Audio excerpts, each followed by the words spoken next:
ಇಪ್ಪತ್ತೊಂದನೇ ಶತಮಾನದ 21ನೇ ಶತಮಾನದ ಯುವಜನತೆಯಲ್ಲಿ ರಾಮಾಯಣದ ಆದರ್ಶಗಳು ಅನ್ನುವ ಒಂದು ಏನ್ ಸಂಚಿಕೆ ಮಾಡ್ತಾ ಇದ್ದೇವೆ, ಇದರ 2ನೆಯ ದಿವಸಕ್ಕೆ ಎಲ್ಲರಿಗೂ ಸ್ವಾಗತವನ್ನ ಕೋರ್ತೇನೆ. ನೆನ್ನೆ ದಿವಸ ಆಚಾರ್ಯರು ಒಂದು ರಾಮಾಯಣದ ಒಂದು ಸ್ಥೂಲ ಪರಿಚಯವನ್ನ ನಮ್ಗೆಲ್ಲ ಮಾಡಿಕೊಟ್ರು.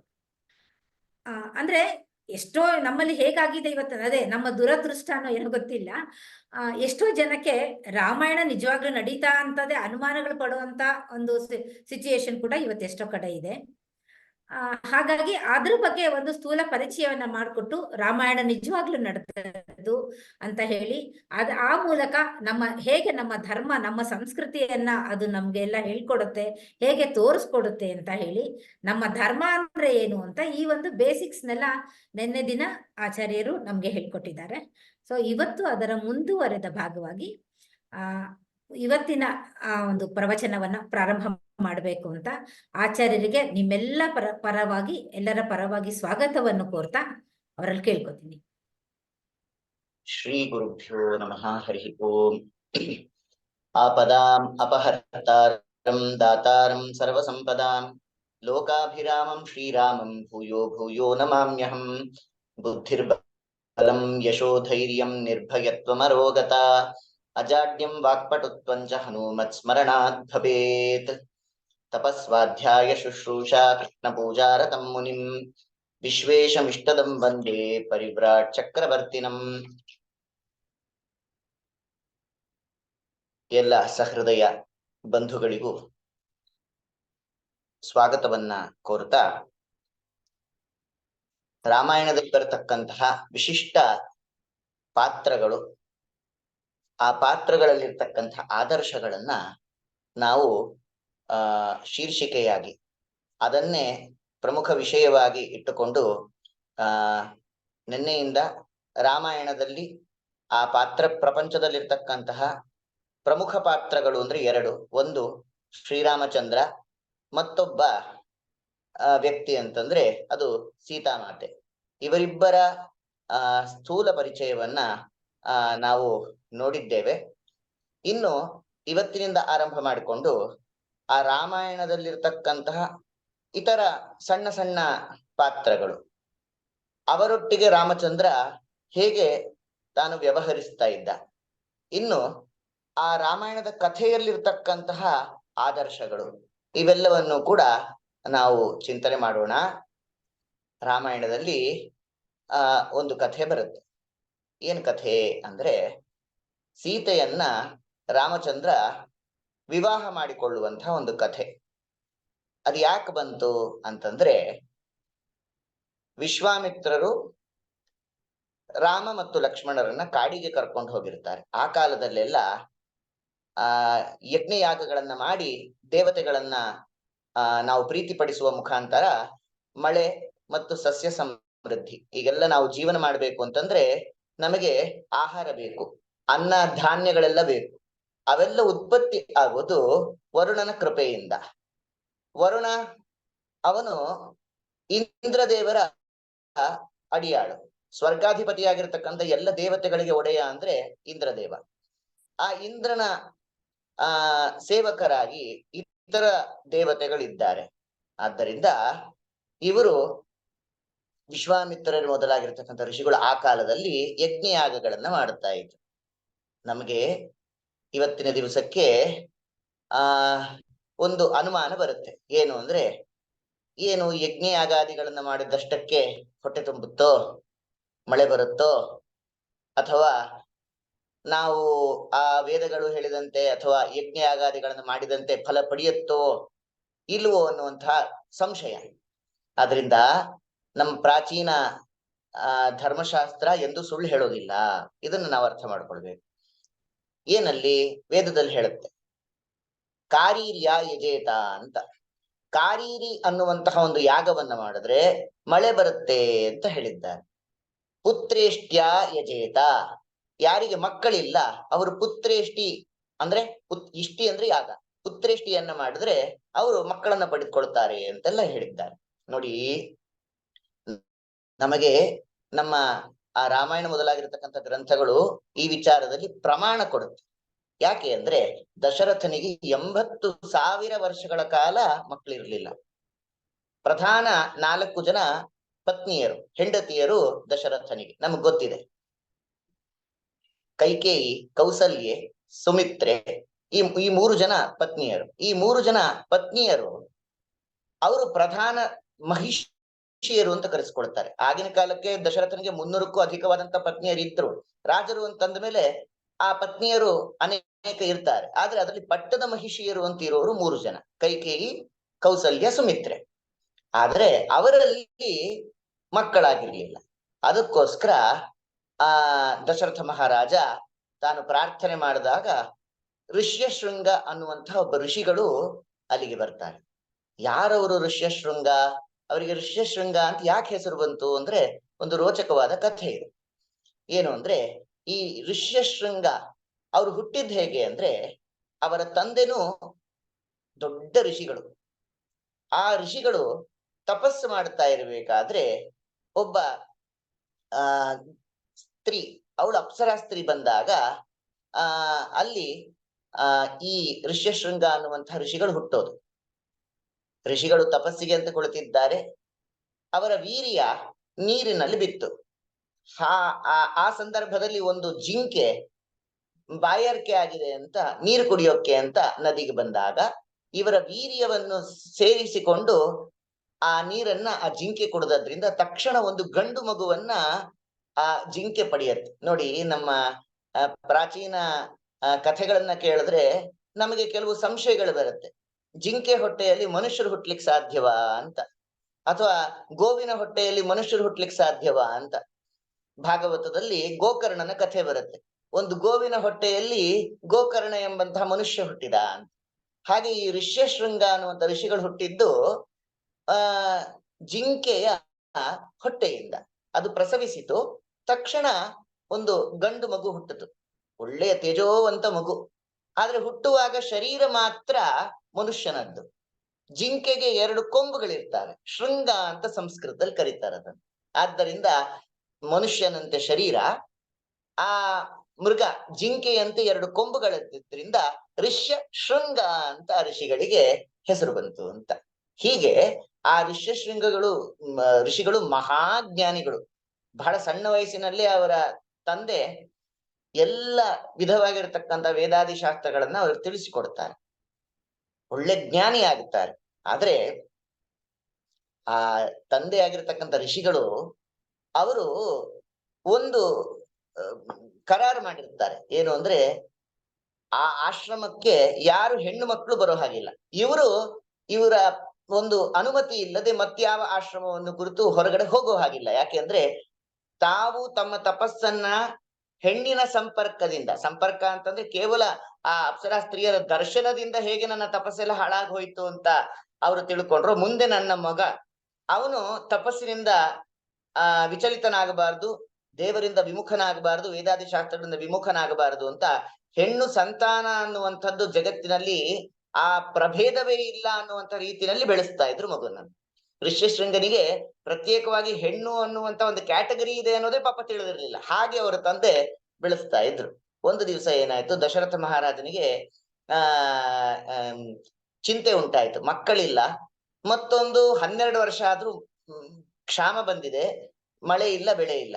ಹಾಗೆ ಏನ್ ಮಾಡಿದ್ರು, ಋಷ್ಯಶೃಂಗ ಋಷಿಗಳು ತಮ್ಮ ರಾಜ್ಯಕ್ಕೆ ಆಗಮಿಸಿದ್ರೆ ಎಲ್ಲ ಸಾಧ್ಯವಾಗತ್ತೆ ಅಂತ ತಿಳ್ಕೊಂಡು. ಆದ್ರೆ ಆ ಋಷಿಗಳು ಎಲ್ಲಿಗೂ ಬರುವಂತೆ ಇಲ್ಲ. ಈಗ ಅವ್ರ ತಂದೆ ನಿರ್ಬಂಧ ಮಾಡಿದ್ದಾರೆ. ಅದಕ್ಕೋಸ್ಕರ ದಶರಥ ಮಹಾರಾಜ ಏನ್ ಮಾಡ್ತಾನೆ, ತನ್ನ ಅರಮನೆಯಲ್ಲಿ ಇರ್ತಕ್ಕಂತಹ ಸುಂದರಿಯ ಆಗಿರ್ತಕ್ಕಂತಹ ಹೆಣ್ಣು ಮಕ್ಕಳನ್ನೆಲ್ಲ ಕಳಿಸ್ತಾನೆ.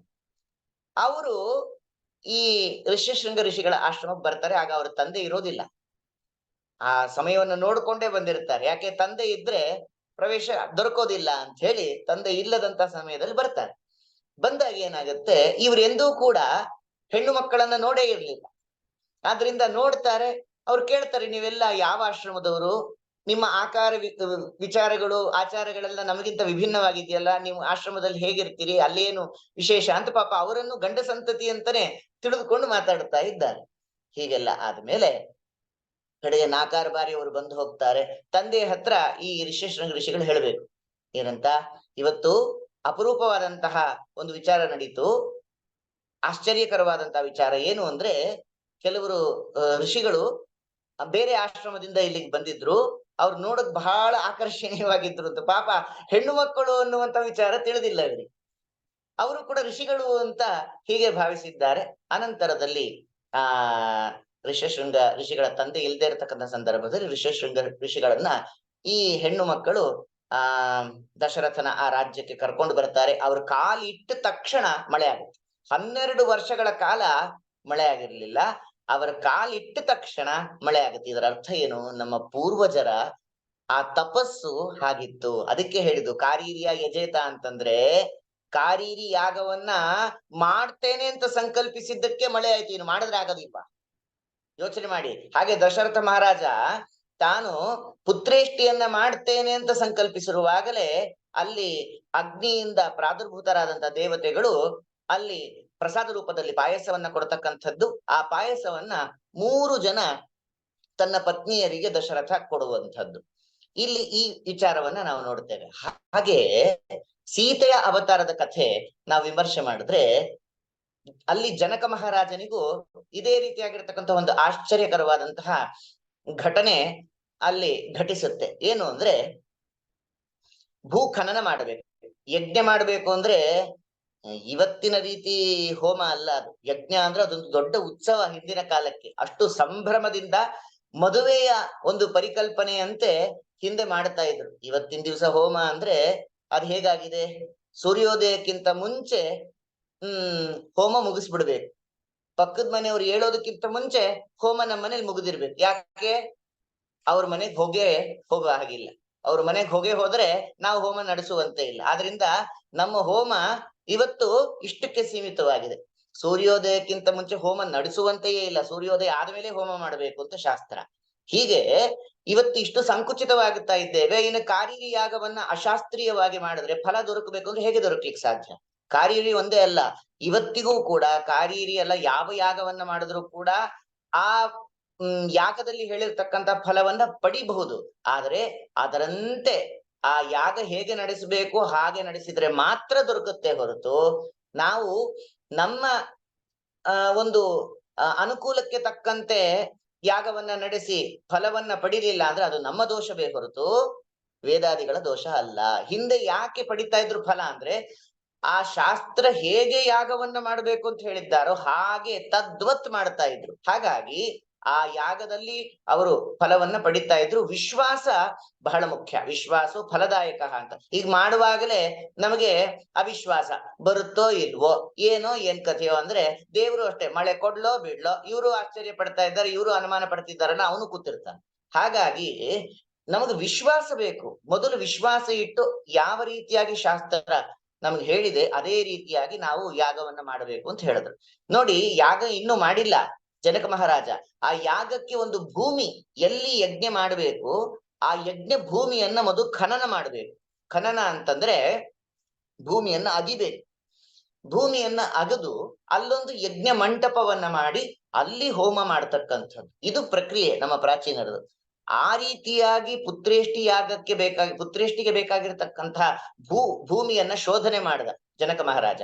ಅಲ್ಲಿ ಭೂಮಿಯನ್ನ ಅಗೆಯುವಾಗ ಅಲ್ಲೇ 1000 ದಳ, ಆ 1000 ದಳದ ಒಂದು ಕಮಲದ ಮಧ್ಯದಲ್ಲಿ ಒಂದು ಸಣ್ಣ ಕೂಸು, ಮುದ್ದಾದ ಕೂಸು, ಹೆಣ್ಣು ಕೂಸು ಮಗು ಅಲ್ಲಿತ್ತು. ಅವಳೇ ಸಾಕ್ಷಾತ್ ಲಕ್ಷ್ಮೀ ದೇವಿಯಾದ ಸೀತಾದೇವಿ ಅಂತ ನಾವು ಕೇಳ್ತೇವೆ. ಅರ್ಥ ಆಯ್ತಾ? ನೋಡಿ, ಇನ್ನೂ ಯಾಗ ಮಾಡಿಲ್ಲ, ಮಾಡ್ತೇನೆ ಅಂತ ಸಂಕಲ್ಪಿಸಿದ್ದಕ್ಕೆ ಅಲ್ಲಿ ದೇವರ ಅನುಗ್ರಹ ಆಯಿತು.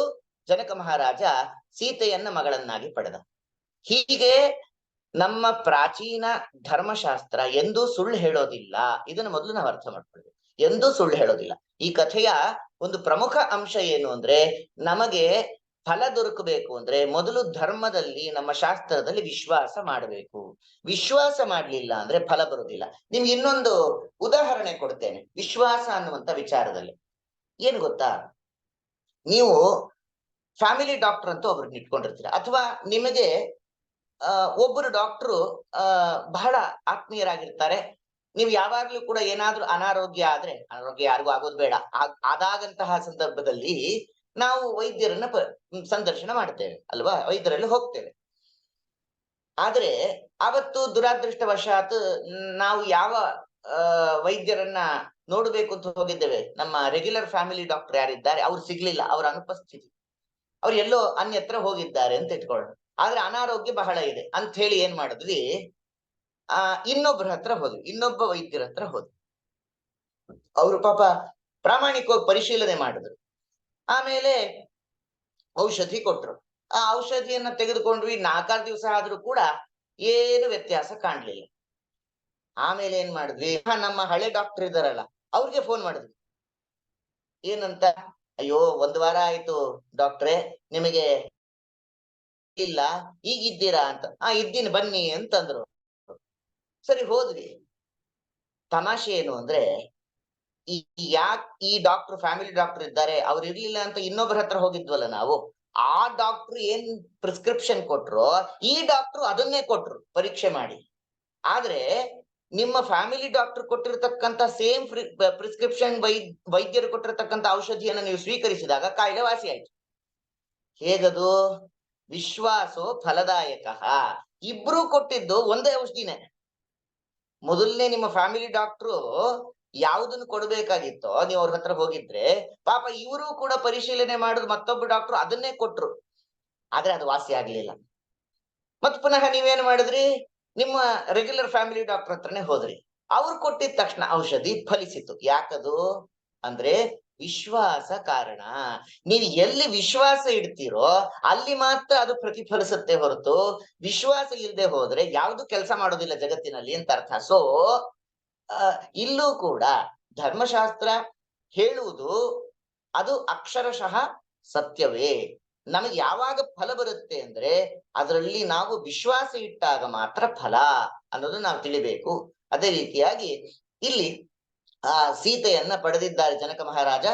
ಇನ್ನು ರಾಮದೇವರನ್ನ ಕೌಸಲ್ಯೆ, ಕೈಕೇಯಿ ತಾನು ಭರತನನ್ನ ಮತ್ತು ಶತ್ರುಘ್ನನನ್ನ, ಹೀಗೆ ಸೌಮಿತ್ರೆಯಲ್ಲಿ ಲಕ್ಷ್ಮಣನನ್ನ ಪಡಿತಾರೆ ಅಂತ ನಾವು ಕೇಳ್ತೇವೆ. ಇಲ್ಲಿ ಬಹಳ ಮುಖ್ಯವಾಗಿರ್ತಕ್ಕಂಥದ್ದು ಏನು ಅಂದ್ರೆ, ಒಂದು ಕಥೆ ಬರುತ್ತೆ. ಮುಂದೆ 4 ಜನ ಮಕ್ಕಳು ರಾಮ, ಲಕ್ಷ್ಮಣ, ಭರತ, ಶತ್ರುಘ್ನ ಬೆಳೆದು ದೊಡ್ಡವರಾಗ್ತಾರೆ. ದೊಡ್ಡವರಾದ್ಮೇಲೆ ಅಲ್ಲಿ ರಾಮ ಜ್ಯೇಷ್ಠನಾಗುತ್ತಾನೆ. ರಾಮ ಜ್ಯೇಷ್ಠನಾದದ್ರಿಂದ ಅವನನ್ನೇ ಮುಂದಿನ ಯುವರಾಜನನ್ನಾಗಿ ಮಾಡಬೇಕು ಅಂತ ದಶರಥ ಮಹಾರಾಜ ಪ್ರಯತ್ನ ಪಡ್ತಾನೆ. ಆಗೇನಾಗತ್ತೆ, ಕೈಕೇಯಿ ಹತ್ರ ಒಬ್ಬಳು ಮಂಥರೆ, ಅವಳು ಮಹಾ ನೀಚ ಹೆಂಗಸು. ಕಾರಣ ಏನು ಅಂದ್ರೆ, ವಸ್ತುತಸ್ತು ಕೈಕೇಯಿ ಏನಿದ್ದಾಳೆ ಅವಳು ಸಾಧ್ವಿಯಾಗಿರ್ತಕ್ಕಂತಹ ಹೆಣ್ಣು ಮಗಳು. ಅವಳು ಎಂಥ ಒಳ್ಳೆಯ ಹೆಣ್ಣು ಮಗಳು ಅಂತಂದ್ರೆ ತುಂಬಾ ಸಂಸ್ಕಾರವಂತಳಾಗಿದ್ಲವಳು, ದುಷ್ಟಳಲ್ಲ ಅವಳು ವಾಸ್ತವಿಕವಾಗಿ. ಆದ್ರೆ ಅಂತಹ ಉತ್ತಮಳಾಗಿರ್ತಕ್ಕಂತಹ ಕೈಕೇಯಿಯ ಮನಸ್ಸನ್ನ ಕದಡಿ ರಾಮನನ್ನ ಕಾಡಿಗೆ ಅಟ್ಟಿದ್ಲು ಕೈಕೇಯಿ. ಅದಕ್ಕೆ ಕಾರಣ ಮಂಥರೆ. ನೋಡಿ ಇದರ ಅರ್ಥ ಏನು, ಇಲ್ಲಿ ಒಂದು ವಿಚಾರಗಳನ್ನ ನಾವು ನೋಡೋಣ. ಇಲ್ಲಿ 2 ವಿಚಾರ ಇದೆ. ಕೈಕೇಯಿ ಹಿಂದೆ ದಶರಥ ಮಹಾರಾಜನಿಗೆ ಸಹಾಯ ಮಾಡಿರ್ತಾಳೆ ಯುದ್ಧದಲ್ಲಿ. ಅದಕ್ಕೋಸ್ಕರವೇ ಆಗ ದಶರಥ ಮಹಾರಾಜ ಬಹಳ ಸಂತುಷ್ಟನಾಗಿ ಕೇಕಯ ರಾಜ, ಆ ಕೇಕಯ ರಾಜನ ಮಗಳಾದ ಕೈಕೇಯಿಯನ್ನ ಮದುವೆ ಮಾಡ್ಕೊಳ್ಬೇಕು ಅಂತ ಹೇಳಿ ತೀರ್ಮಾನ ಮಾಡ್ಕೊಳ್ತಾನೆ. ಆದ್ರೆ ಒಪ್ಪಂದ ಇರುತ್ತೆ, ಏನು ಅಂದ್ರೆ ಮುಂದೆ ಇಂತಹ ಕೈಕೇಯಿಯಾದ ನನ್ನಲ್ಲಿ ಜನಿಸುವಂತಹ ಮಗನಿಗೆ ಚಕ್ರಾಧಿಪತ್ಯ ಅಂದ್ರೆ ಅವನೇ ಮುಂದಿನ ಚಕ್ರವರ್ತಿ ಆಗಬೇಕು, ಅವನೇ ರಾಜನಾಗಬೇಕು, ಹಾಗಿದ್ರೆ ಮದುವೆ ಮಾಡ್ಕೊಳ್ತೇನೆ ಅಂತ ಹೇಳಿ.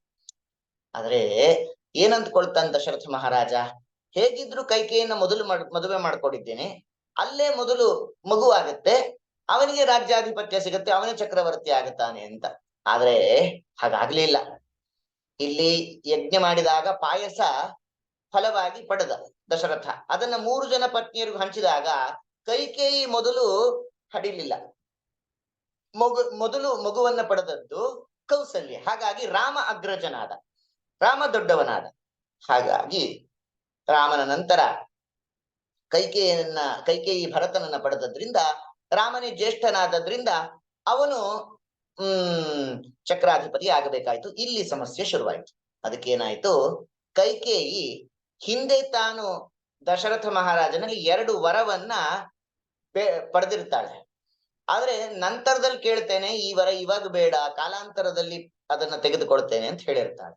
ಅದಕ್ಕೋಸ್ಕರವೇ ಆ ಮಂಥರೆ ಬಂದು ಕುತಂತ್ರದಿಂದ ಹಿಂದೆ ಏನು ದಶರಥ ಮಹಾರಾಜ ಕೈಕೇಯಿಗೆ 2 ವರವನ್ನ ಕೊಡ್ಬೇಕಾಗಿತ್ತು ಅದನ್ನ ನೆನಪಿಸ್ತಾಳೆ. ಯಾವ ಸಂದರ್ಭ? ದಶರಥ ಮಹಾರಾಜ ಎಲ್ಲ ಉತ್ಸವಕ್ಕೆ, ರಾಮನ ಪಟ್ಟಾಭಿಷೇಕಕ್ಕೆ ಎಲ್ಲ ವ್ಯವಸ್ಥೆ ಮಾಡ್ಕೊಂಡಿರ್ತಾನೆ. ಆ ವ್ಯವಸ್ಥೆ ಮಾಡ್ಕೊಂಡಿರ್ತಕ್ಕಂತಹ ಸಂದರ್ಭದಲ್ಲಿ ಕುತಂತ್ರೆ ಈ ಮಂಥರೆ ಬಂದು ಎಲ್ಲ ರೀತಿಯಲ್ಲಿ ಕೈಕೇಯಿಯ ಮನಸ್ಸನ್ನ ಕತಡಿ ಬಿಡ್ತಾಳೆ ಅಂತ ಹೇಳಿ.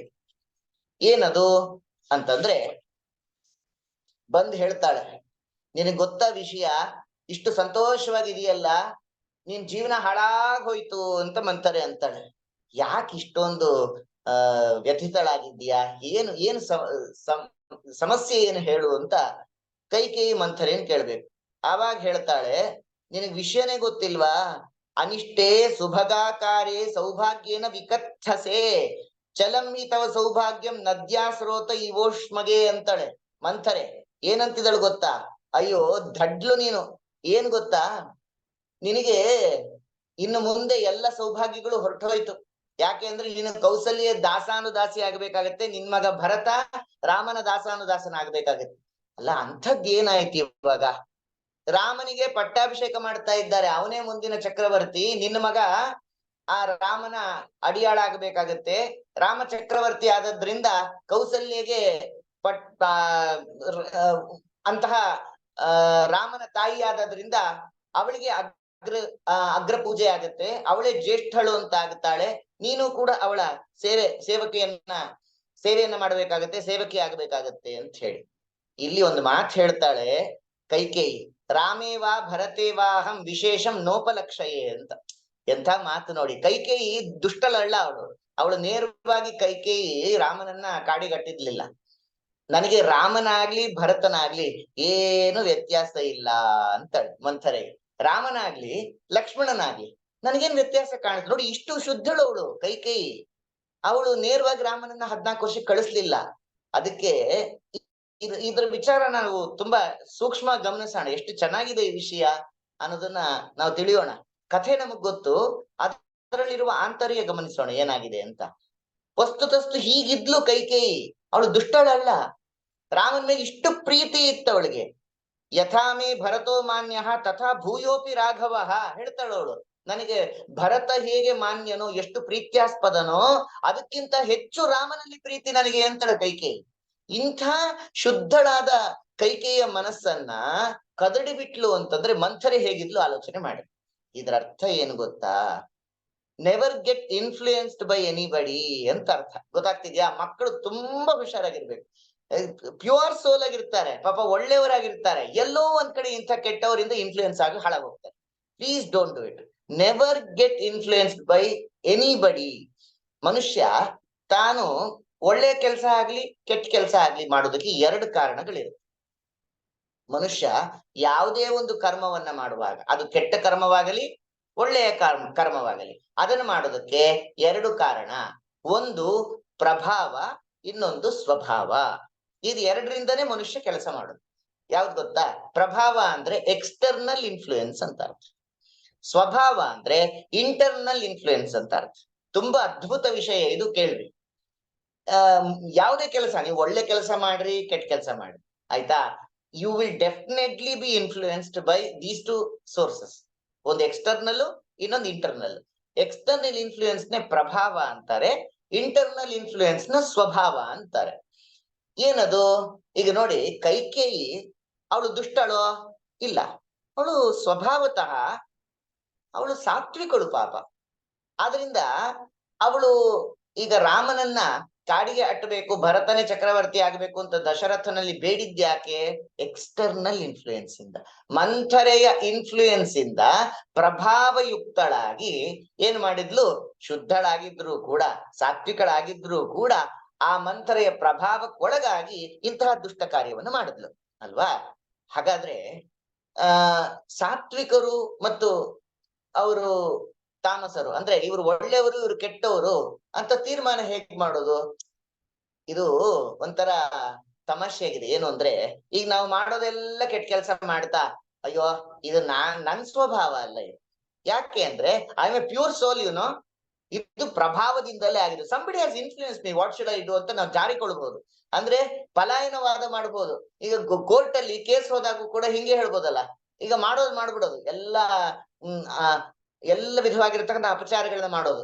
ಕೋರ್ಟ್ ಅಲ್ಲಿ ಬಂದ್ ಕೇಳಿದಾಗ ಜಡ್ಜ್ ಮುಂದೆ ಹೀಗೆ ಹೇಳುದು, ಅಯ್ಯೋ ನಾನ್ ಸ್ವಭಾವಯುತವಾಗಿ ಹೀಗೆಲ್ಲ ಮಾಡೋನಲ್ಲ, ಆದ್ರೆ ಸಂಬಡಿ ಹ್ಯಾಸ್ ಇನ್ಫ್ಲೂಯೆನ್ಸ್ಡ್ ಮೀ, ಪ್ರಭಾವದಿಂದ ಹೀಗ್ ಮಾಡಿದೀನಿ ಅಂತ ಜಾರ್ಕೊಂಡ್ಬಿಟ್ರೆ ಅಯ್ಯೋ ಶಿಕ್ಷೆ ಇಲ್ವಲ್ಲ. ಆದ್ರಿಂದ ಹಾಗರ್ಥ ಅಲ್ಲ, ಗೊತ್ತಾಗ್ತಿದ್ಯಾ? ಇದು ಎಸ್ಕೇಪಿಸಮ್ಗೆ ಅವಕಾಶ ಆಗತ್ತಲ್ಲ ಅಂದ್ರೆ ಹೀಗಲ್ಲ. ನಾವು ಜಸ್ಟಿಫೈ ಮಾಡಕ್ಕಾಗಲ್ಲ. ಯಾಕೆ ಅಂದ್ರೆ ಯಾರ ಸ್ವಭಾವ ಯಾರಿಗೂ ಗೊತ್ತಿಲ್ಲ. ನಮ್ಮ ಸ್ವಭಾವವೇ ನಮಗ್ ಗೊತ್ತಿಲ್ಲ, ಇನ್ನೊಬ್ಬರ ಸ್ವಭಾವ ಅವ್ರು ದುಷ್ಟರು ಒಳ್ಳೆಯವರು ಹೇಗ್ ತೀರ್ಮಾನ ಮಾಡ್ತೀರಾ?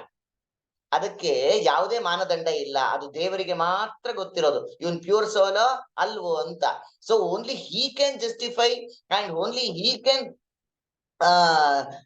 ಅದನ್ನ ಆ ಮಾನದಂಡ ಯಾವುದು ಅಂದ್ರೆ ಭಗವಂತ ಒಬ್ನೇ ಅದನ್ನ ದೃಢೀಕರಿಸಬಹುದೇ ಹೊರತು ಮತ್ ನಾವ್ಯಾರು ಕೂಡ ಅದನ್ನ ಜಸ್ಟಿಫೈ ಮಾಡಕ್ ಆಗೋದಿಲ್ಲ. ಸೊ ಇಲ್ಲಿ ಹಾಗಾದ್ರೆ ಇವ್ರು ಒಳ್ಳೆಯವರು ಕೆಟ್ಟವರು ಅಂತ ಮೇಲ್ನೋಟಕ್ಕಾದ್ರೂ ಹೇಗ್ ತೀರ್ಮಾನ ಮಾಡ್ತೀರಾ? ಅಷ್ಟಾದ್ರೂ ಬೇಕಲ್ಲ. ಆಯ್ತು, ನಮ್ಗೆ ಅವ್ರ ಸ್ವರೂಪ ಗೊತ್ತಿಲ್ಲ, ಅವ್ರ ಸ್ವಭಾವ ಗೊತ್ತಿಲ್ಲ, ಅಷ್ಟೆಲ್ಲಾ ಮಾನದಂಡಗಳು ನಮ್ಗೆ ಗೊತ್ತಿಲ್ಲ. But generally how do you categorize whether he is a pure soul? ಅಂದ್ರೆ ಅವ್ರು ಸಾತ್ವಿಕರು, ರಾಜಸರು ಅಥವಾ ತಾಮಸರು, ಇವ್ರು ಕೆಟ್ಟವರು ಹೇಗ್ ತೀರ್ಮಾನ ಮಾಡ್ತೀರಿ ಅಂದ್ರೆ, ನೋಡಿ, ಒಳ್ಳೆಯವರು ತಪ್ಪು ಮಾಡ್ತಾರೆ, ಅಪರಾಧ ಮಾಡ್ತಾರೆ, ಇಲ್ಲ ಅಂತಿಲ್ಲ. ಕೆಟ್ಟವರು ತಪ್ಪು ಮಾಡ್ತಾರೆ, ಬಟ್ ಪರ್ಸೆಂಟೇಜ್ ವೇರಿ ಆಗುತ್ತೆ ಅಷ್ಟೇ, ಇನ್ನೇನಿಲ್ಲ. ಏನು, ಸಾತ್ವಿಕರಾಗಬೇಕಾದ್ರೆ 90-95% ಒಳ್ಳೆಯ ಕೆಲಸದಲ್ಲೇ ಯಾವಾಗ್ಲೂ ತೊಡಗಿರ್ತಾರೆ. ಆದ್ರೆ ಏನೋ ಎಕ್ಸ್ಟರ್ನಲ್ ಇನ್ಫ್ಲೂಯೆನ್ಸ್ ಇಂದನೋ ಅಥವಾ ತಮ್ಮ ಪ್ರಾರಬ್ಧದಿಂದಲೂ ಏನಾಗತ್ತೆ ಅವರು ಕೆಟ್ಟ ಕೆಲಸದಲ್ಲಿ ತೊಡಗು ಬಿಡ್ತಾರೆ. ಆಯ್ತಾ? ಇವರನ್ನ ಸಾತ್ವಿಕರು ಅಂತ ನಾವು ಕನ್ಸಿಡರ್ ಮಾಡ್ತೀವಿ. ಅಷ್ಟೇ ಅಲ್ಲ, ಅವರು ತಪ್ಪು ಕೆಲಸ ಮಾಡಿದ್ಮೇಲೆ ಅವ್ರಿಗೆ ಪಶ್ಚಾತ್ತಾಪ ಆಗುತ್ತೆ. ಇದು ಮೋಸ್ಟ್ ಇಂಪಾರ್ಟೆಂಟ್. ದುಷ್ಟರಾಗಬೇಕಾದ್ರೆ ಅವ್ರಿಗೆ ಪಶ್ಚಾತ್ತಾಪ ಅನ್ನೋ ವರ್ಡ್ಗೆ ಮೀನಿಂಗೇ ಅರ್ಥ ಆಗಿರೋದಿಲ್ಲ. ಯಾಕೆಂದ್ರೆ ಅವ್ರು ಪುನಃ ತಿಳಿದು ಪಾಪವನ್ನ ಮಾಡ್ತಾನೇ ಇರ್ತಾರೆ. ಗೊತ್ತಾಗ್ತಿದ್ಯಾ? ಹಾಗಾಗಿ ಎಲ್ಲರೂ ತಪ್ಪು ಮಾಡ್ತಾರೆ, ತಪ್ಪು ಮಾಡದೇ ಇರತಕ್ಕಂಥ ವ್ಯಕ್ತಿ ಜಗತ್ತಿನಲ್ಲಿ ಇಲ್ಲ. ಆದರೆ ತಪ್ಪು ಮಾಡಿದ್ದಾದ್ಮೇಲೂ ಕೂಡ ರಿಪಿಟೇಟಿವ್ ಆಗಿ ಪುನಃ ಅದೇ ತಪ್ಪುಗಳನ್ನ ಮಾಡಿದ್ರೆ ಅವರು ಸ್ವಭಾವತಃ ದುಷ್ಟರು ಅಂತಾನೆ ಅರ್ಥ. ಆದರೆ ನಾವು ಎಂದೊಮ್ಮೆ ತಿಳಿಯದೆ ಪಾಪಕರ್ಮವನ್ನ, ತಪ್ಪನ್ನ, ಅಪರಾಧವನ್ನ ಮಾಡಿದಾಗ ಆಗ ನಮಗೆ ಪಶ್ಚಾತ್ತಾಪವಾಗಬೇಕು. ಏನು ಪಶ್ಚಾತ್ತಾಪ ಅಂದ್ರೆ, ಅಯ್ಯೋ ಇಂಥ ತಪ್ಪನ್ನ ಮಾಡಿದ್ನಲ್ಲ ಅಂತ ಆ ಅಪರಾಧ ಮಾಡಿದ ಅನಂತರದಲ್ಲಿ ಶಬ್ದ ಆಗ್ತಾ ಇದೆ.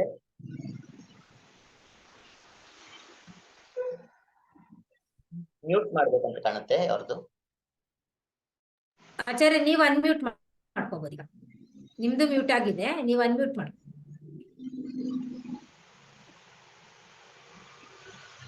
ಆಚಾರ್ಯ, ನೀವು ಮ್ಯೂಟ್ ಅಲ್ಲಿ ಇದ್ದೀರಾ? ತಾವು ಮ್ಯೂಟ್ ಅಲ್ಲಿ ಇದ್ದೀರಾ? ಅನ್ಮ್ಯೂಟ್ ಮಾಡ್ಕೊಳ್ಳಿ. ಮಾಡಿದ್ದೀನಿ, ನನಗೆ ಇದು ಶಬ್ದ ಕೇಳ್ತಾ ಇದೆ. ಇಲ್ಲಲ್ಲ, ಎಲ್ಲಾರ್ದು ಮ್ಯೂಟ್ ಆಗಿದೆ. ಆದ್ರೆ ಬ್ಯಾಕ್ಗ್ರೌಂಡ್ ಶಬ್ದ ಕೇಳಿಸ್ತಾ ಇದೆ. ನಾನ್ ಮ್ಯೂಟ್ ಮಾಡ್ಕೊಳ್ತೀನಿ, ಬಹುಶಃ ನನ್ನ ಕಡೆಯಿಂದ ಶಬ್ದ.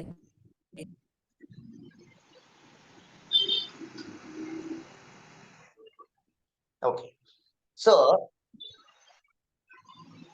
ಇಲ್ಲ, ಇದು ಕಂಟಿನ್ಯೂ ಆಗ್ತಾ ಇದೆ. ಹೌದಾ? ಆಕ್ಚುಲಿ ಇಲ್ಲಿ ಎಲ್ಲಿಂದಾನು ಶಬ್ದ ಇಲ್ಲ, ಯಾಕಂದ್ರೆ ಎಲ್ಲರದ್ದು ಮ್ಯೂಟ್ ಆಗಿದೆ.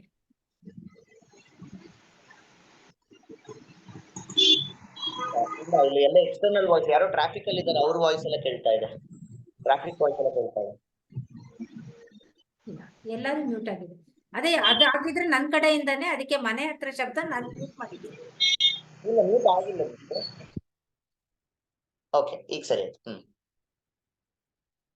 ಸೊ ಇಲ್ಲಿ ಪ್ರಭಾವ ಅಂದ್ರೆ ಎಕ್ಸ್ಟರ್ನಲ್ ಇನ್ಫ್ಲೂಯೆನ್ಸ್ ಅಂತ ಅರ್ಥ. ಆ ಪಾಪ ಮಾಡಿದ, ಅಪರಾಧ ಮಾಡಿದ ಅನಂತರದಲ್ಲಿ ನಮ್ಗೆ ಪಶ್ಚಾತ್ ಅಂದ್ರೆ ಅನಂತರದಲ್ಲಿ ತಾಪವಾಗ್ಬೇಕು. ಅಯ್ಯೋ ಇಂಥ ತಪ್ಪು ಮಾಡ್ಬಿಟ್ನಲ್ಲ ನಾನು ಅಂತ. ಅದೇ ದೊಡ್ಡ ಪ್ರಾಯಶ್ಚಿತ್ತ ಅಂತ. ಪಶ್ಚಾತ್ತಾಪಕ್ಕಿಂತ ದೊಡ್ಡ ಪ್ರಾಯಶ್ಚಿತ್ತ ಇಲ್ಲ ಅಂತ ನಮ್ಮ ಪ್ರಾಚೀನರು ಹೇಳುವುದನ್ನ ನಾವು ಕೇಳಿದ್ದೇವೆ. ಆದ್ದರಿಂದ ಈ ಸಾತ್ವಿಕರಾಗಿರ್ತಕ್ಕಂಥವ್ರು ಅವರಿಗೆ ಪಶ್ಚಾತ್ತಾಪ ಆಗತ್ತೆ. ಇಂತಹ ಅಪರಾಧವನ್ನ ಇನ್ನೆಂದು ಸ್ವಾಮಿ ದೇವರೇ ನನ್ನಿಂದ ಮಾಡಿಸಬೇಡ ಅಂತ ಅವ್ರು ಪ್ರಾರ್ಥನೆ ಮಾಡ್ತಾರೆ. ಆದ್ರೆ ದುಷ್ಟರಾಗಬೇಕಾದ್ರೆ ಎಂದಿಗೂ ಅವರಿಗೆ ಪಶ್ಚಾತ್ತಾಪ ಆಗೋದಿಲ್ಲ. ಅಂದ್ರೆ ಅವರಿಗೆ ಇದು ಮಾಡಿದ್ದು ತಪ್ಪು ಅಂತ ಎಂದಿಗೂ ಅನಿಸೋದೇ ಇಲ್ಲ. ಹಾಗಾಗಿ ಅವರು ದುಷ್ಟರು. ಸಾತ್ವಿಕರು ಯಾರು, ದುಷ್ಟರು ಯಾರು ಅನ್ನೋದನ್ನ ಕ್ಯಾಟಗರೈಸ್ ಮಾಡೋದು ಹೀಗೆ. ಎಲ್ಲರೂ ತಪ್ಪು ಮಾಡ್ತಾರೆ, so we should give them opportunity ಅಂತ ಗೊತ್ತಾಗ್ತದೆ ಅಲ್ವಾ. ರಾಮನ ಆದರ್ಶ ಗುಣ ಏನು ಅಂತಂದ್ರೆ ಅವನು ಯಾರನ್ನು ಒಮ್ಮೆಲೆ ತೀರ್ಮಾನ ಮಾಡಿ ಕ್ಯಾಟಗರೈಸ್ ಮಾಡ್ತಿರ್ಲಿಲ್ಲ. ನೋಡಿ, ರಾವಣನಿಗೂ ಕೂಡ ಅನೇಕ ಬಾರಿ ಅವಕಾಶಗಳನ್ನ ತಿದ್ದಿಕೊಳ್ಳೋದಕ್ಕೆ ರಾಮ ಕೊಟ್ಟಿದ್ದಾನೆ. ಆದ್ದರಿಂದ ಅವನು ಅಷ್ಟು ಅವಕಾಶ ಪಡೆದ್ರೂ ಕೂಡ ತನ್ನ ಸ್ವಭಾವಕ್ಕೆ ಅನುಗುಣವಾಗಿಯೇ ನಡೆದುಕೊಂಡ ಹೊರತು ಅವನು ತಿದ್ದಿಕೊಳ್ಳುವ ಪ್ರಯತ್ನ ಮಾಡಿಲ್ಲ. ಹಾಗಾಗಿ ನಾವು ರಾವಣನನ್ನ ದುಷ್ಟರು ಅಂತ ಹೇಳಿ ತೀರ್ಮಾನ ಮಾಡ್ಲಿಕ್ಕೆ ಅನುಕೂಲ ಆಗುತ್ತೆ. ಹೀಗೆ ಸ್ವಭಾವತಃ ಮತ್ತು ಪ್ರಭಾವತಃ ಹೀಗೆ ನಾವು ಆ ಕ್ಯಾಟಗರಿಯನ್ನ ಗಮನಿಸಬಹುದು. ಈ ರೀತಿಯಾಗಿ ಕೈಕೇಯಿ ವರ ಕೇಳ್ಕೊಂಡ್ಳು. ಭರತ ಅವನು ಚಕ್ರವರ್ತಿ ಆಗ್ಬೇಕು. ಎರಡನೇದ್ದು ರಾಮ 14 ವರ್ಷ ಕಾಡಿಗೆ ಹೋಗ್ಬೇಕು ಅಂತ. ಇಲ್ಲೊಂದ್ ಪ್ರಶ್ನೆ ಇದೆ. ಅಲ್ಲಪ್ಪ, ಕೈಕೇಯಿಗೆ ಬೇಕಾಗಿದ್ದೇನು? ರಾಮ ಅವನ್ ಚಕ್ರವರ್ತಿ ಆಗ್ಬಾರ್ದು, ಭರತ ಚಕ್ರವರ್ತಿ ಆಗ್ಬೇಕು, ಇಷ್ಟೇ ಸಾಕು ತಾನೆ. ಭರತ ಚಕ್ರವರ್ತಿ ಆದ್ರೆ ಸಾಕು, ಒಂದೇ ಒಂದು ವರ ಕೇಳಿದ್ರೆ ಸಾಕಾಗಿತ್ತು. ಇದಕ್ ರಾಮ ಕಾಡಿಗೆ ಯಾಕೆ ಹೋಗ್ಬೇಕು ಅನ್ನುವಂತ ಒಂದು ಪ್ರಶ್ನೆ ಉಳಿಯತ್ತು. ಇದು ಬಹಳ ಉತ್ತಮವಾದಂತಹ ಪ್ರಶ್ನೆ. ನಿನಗ್ ಭರತ ನಿನ್ನ ಮಗ ಅವನು ಚಕ್ರವರ್ತಿ ಆದ್ರೆ ಸಾಕು, ಇದಕ್ಕೆ ರಾಮ ಕಾಡಿಗೆ ಯಾಕೆ ಹೋಗ್ಬೇಕು 14 ವರ್ಷ ಅಂದ್ರೆ ಅದಕ್ಕೆ ಉತ್ತರ ಕೊಡ್ತಾರೆ, ಹಾಗಲ್ಲ. ನೋಡಿ, ಪ್ರಜೆಗಳ ದೃಷ್ಟಿಯಲ್ಲಿ ರಾಮ ಅವನು ಅಚ್ಚಳಿಯದೆ ಉಳಿದು ಬಿಟ್ಟಿರ್ತಾನೆ. ಎಷ್ಟು ಪ್ರಜೆಗಳಿಗೆ ರಾಮನಲ್ಲಿ ಪ್ರೀತಿ ವಿಶ್ವಾಸಗಳು ಅಂತಂದ್ರೆ ಎಂದೆಂದಿಗೂ ರಾಮನೇ ಮುಂದಿನ ಚಕ್ರವರ್ತಿ ಅಂತ ತೀರ್ಮಾನ ಮಾಡ್ಕೊಂಡ್ಬಿಟ್ಟಿದ್ದಾರೆ ಪ್ರಜೆಗಳು. ಈಗ ಇದ್ದಕ್ಕಿದ್ದ ಹಾಗೆ ಭರತ ಚಕ್ರವರ್ತಿ ಅಂದ್ರೆ ರಾಮನ ಬಗ್ಗೆ ಇರ್ತಕ್ಕಂಥ ವಿಶ್ವಾಸ, ಪ್ರೀತಿ, ಆಧಾರಗಳು ಪ್ರಜೆಗಳಲ್ಲಿ ವ್ಯತ್ಯಾಸವಾಗ್ಲಿಕ್ಕೆ ಸಾಧ್ಯ ಇಲ್ಲ. ಆದ್ದರಿಂದ ಭರತ ಇಲ್ಲಿ ಕೇವಲ ಅವನು ರಾಜ್ಯದ ದೃಷ್ಟಿಯಿಂದ ದಶರಥನ ಒಂದು ಕೈಕೇಯಿ ಒತ್ತಾಯದಿಂದ, ದಶರಥನ ಒಂದು ಪ್ರೀತಿಯಿಂದ ಆ ಭರತ ಚಕ್ರವರ್ತಿ ಆದ್ರೂ ಕೂಡ ಪ್ರಜೆಗಳ ದೃಷ್ಟಿಯಲ್ಲಿ ಎಂದೂ ಕೂಡ ಚಕ್ರವರ್ತಿ ರಾಮನೇ.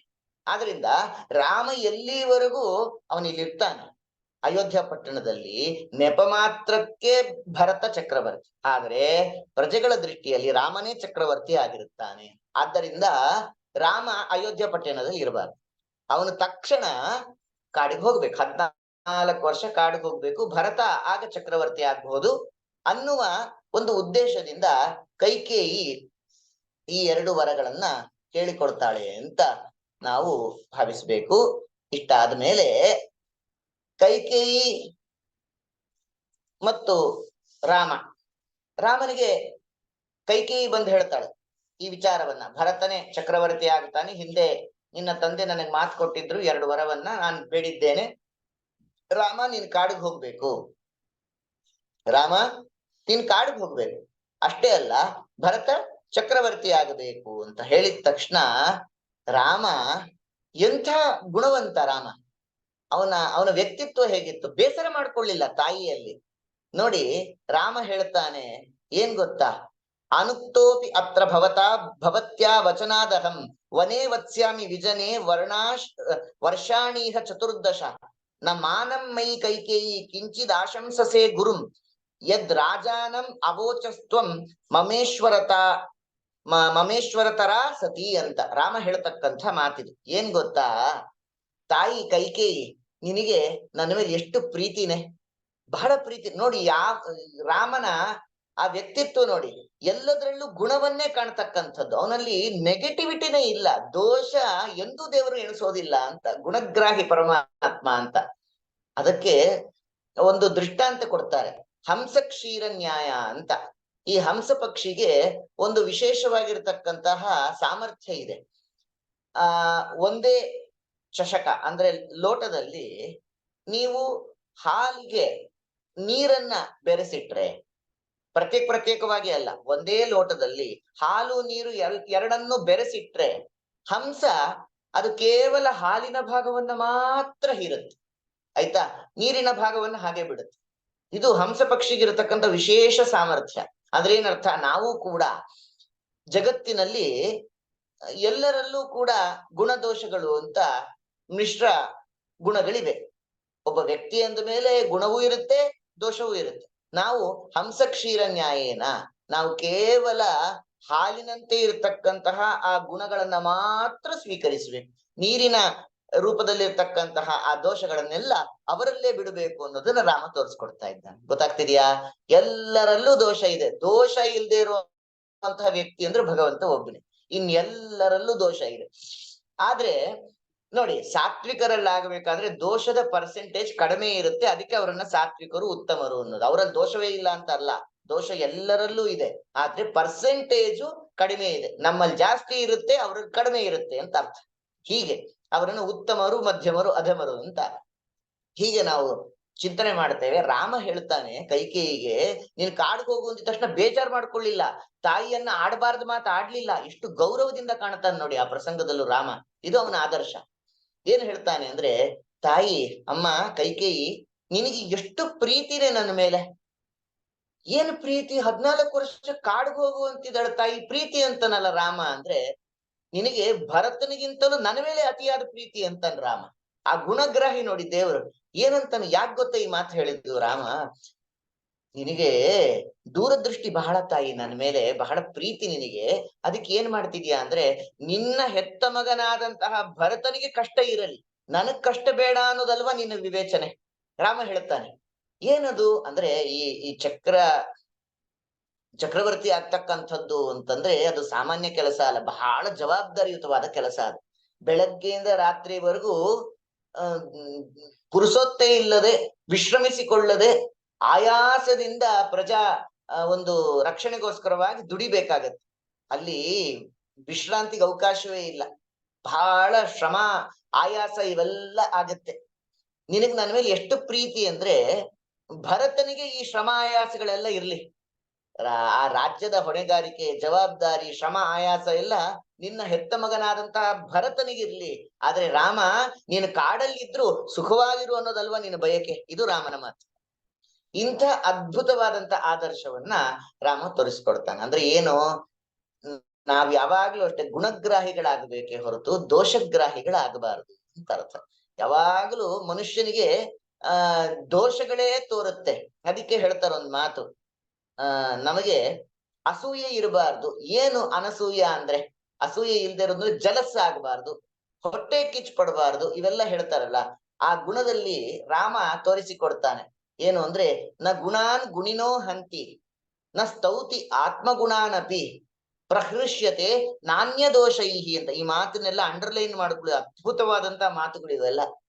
ಒಂದು ವ್ಯಕ್ತಿತ್ವ ವಿಕಸನ ಅಂದ್ರೆ, ಓವರ್ ಆಲ್ ಪರ್ಸನಾಲಿಟಿ ಡೆವಲಪ್ಮೆಂಟ್ ಅಂದ್ರೆ ನಮ್ಮಲ್ಲಿ ಇವೆಲ್ಲ ಇದ್ರೆ ಮಾತ್ರ you will be a complete man. ವ್ಯಕ್ತಿತ್ವ ವಿಕಸನಕ್ಕೆ ಇದಕ್ಕಿಂತ ಉಪಯುಕ್ತವಾದಂತಹ ಟೂಲ್ ಕಿಟ್ ಇನ್ನೊಂದಿಲ್ಲ. ಸುಮ್ಮನೆ ನಾವು ಬೇರೆ ಬೇರೆ ಎಲ್ಲೆಲ್ಲೋ ಪರ್ಸನಾಲಿಟಿ ಡೆವಲಪ್ಮೆಂಟ್ ಅಂತ ಹೋಗ್ತೀವಿ, ಆಯ್ತಾ, ಬೇಕಾದಷ್ಟು ಖರ್ಚು ಮಾಡ್ಕೊಂಡು ಬರ್ತೀವಿ, ಇಲ್ಲ ಅನ್ಲಿಲ್ಲ. ಆದ್ರೆ ನಿಜವಾದ ಪರ್ಸನಾಲಿಟಿ ಡೆವಲಪ್ಮೆಂಟ್ ಟೂಲ್ ಕಿಟ್ ಅಂದ್ರೆ ಇಲ್ಲಿದೆ ರಾಮಾಯಣದಲ್ಲಿ. ಅವ್ರು ಹೇಳ್ತಾರೆ, ನ ಗುಣಾನ್ ಗುಣಿನೋ ಹಂತಿ, ಇನ್ನೊಬ್ಬರ ಗುಣವನ್ನ ನೀನು ಮುಚ್ಚಿಡಬೇಡ, ಇನ್ನೊಬ್ಬರ ಗುಣವನ್ನ ಮುಚ್ಚಿಡಬೇಡ. ನ ಸ್ತೌತಿ ಆತ್ಮಗುಣಾನಪಿ, ನಿನ್ನ ಬಗ್ಗೆ ಕೊಚ್ಚಿಕೊಳ್ಬೇಡ. ನೋಡಿ, ಇನ್ನೊಬ್ಬರ ಗುಣಗಳನ್ನ ಮುಚ್ಚಿಕೊಳ್ಬೇಡ, ನಿನ್ನ ಗುಣಗಳನ್ನ ಕೊಚ್ಚಿಕೊಳ್ಬೇಡ. ಅದಕ್ಕೆ ಕೆಲವರಂದ್ರು, ನೋಡಪ್ಪ, ಇನ್ನೊಬ್ಬರ ಗುಣನ ನಾವು ಮುಚ್ಚಿಡೋದಿಲ್ಲ. ಅರ್ಥ ಆಯ್ತಾ? ಅಂದ್ರೆ ಏನೋ, ನಾವ್ ಅವ್ರ ಸುದ್ದಿಗೆ ಹೋಗೋದಿಲ್ಲ, ಇನ್ನೊಬ್ಬರ ಬಗ್ಗೆ ನಾವೇನ್ ಮಾತಾಡೋದು, ಆಮೇಲೆ ನಮ್ ಬಗ್ಗೆ ನಾವೇನ್ ಕೊಚ್ಕೊಳ್ಳೋದಿಲ್ಲ. ಆದ್ರೆ ಪ್ರಹೃಷ್ಯತೆ ನಾಣ್ಯ ದೋಷೈಹಿ, ನಾವು ಇನ್ನೊಬ್ಬರ ಬಗ್ಗೆ ದೋಷಾರೋಪಣೆ ಮಾಡೋದಿಲ್ಲ. ಅವ್ರ ಬಗ್ಗೆ ಅವ್ರು ಹೀಗೆ ಅಂತ ನಾವೇನು ಮಾತಾಡೋದಿಲ್ಲ. ಅರ್ಥ ಆಯ್ತಾ?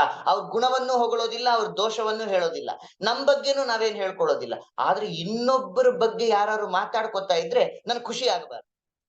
ಅವರು ಅದಕ್ಕೆ ಪ್ರಹೃಷ್ಯತೆ ನಾಣ್ಯ ದೋಷೈಹಿ, ನಾನ್ ಮಾತಾಡೋದಿಲ್ಲ, ಇನ್ನೊಬ್ರು ಯಾರು ದೋಷ ಹೇಳ್ತಿರುವಾಗ ನೀ ಖುಷಿ ಪಡಬಾರ್ದು.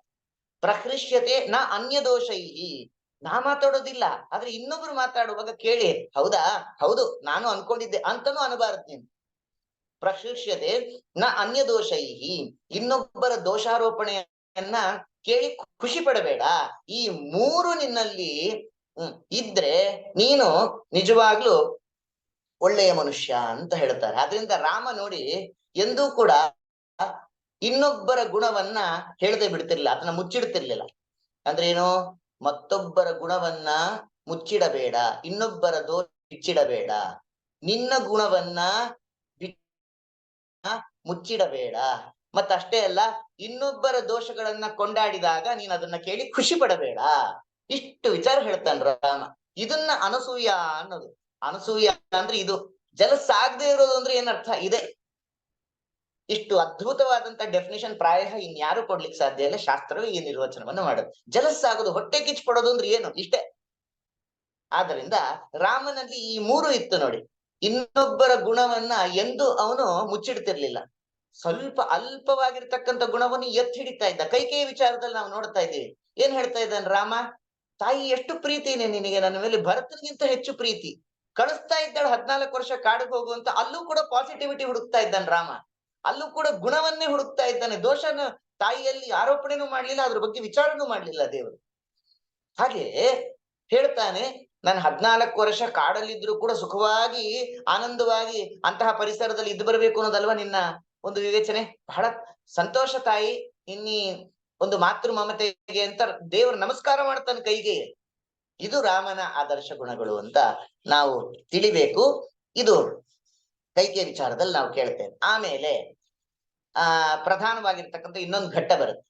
ಏನು ಅಂದ್ರೆ, ಆಯ್ತು, ಕೈಕೇಯಿ ವರವನ್ನ ಸಾರ್ಥಕಪಡಿಸಿಕೊಂಡು ರಾಮನ್ನ ಕಾಡಿಗೆ ಕಳಿಸ್ತಾ ಇದ್ದಾಳೆ. ಕೌಸಲ್ಯ ಜೊತೆಗೆ ಹೇಗಿದ್ದ ರಾಮ?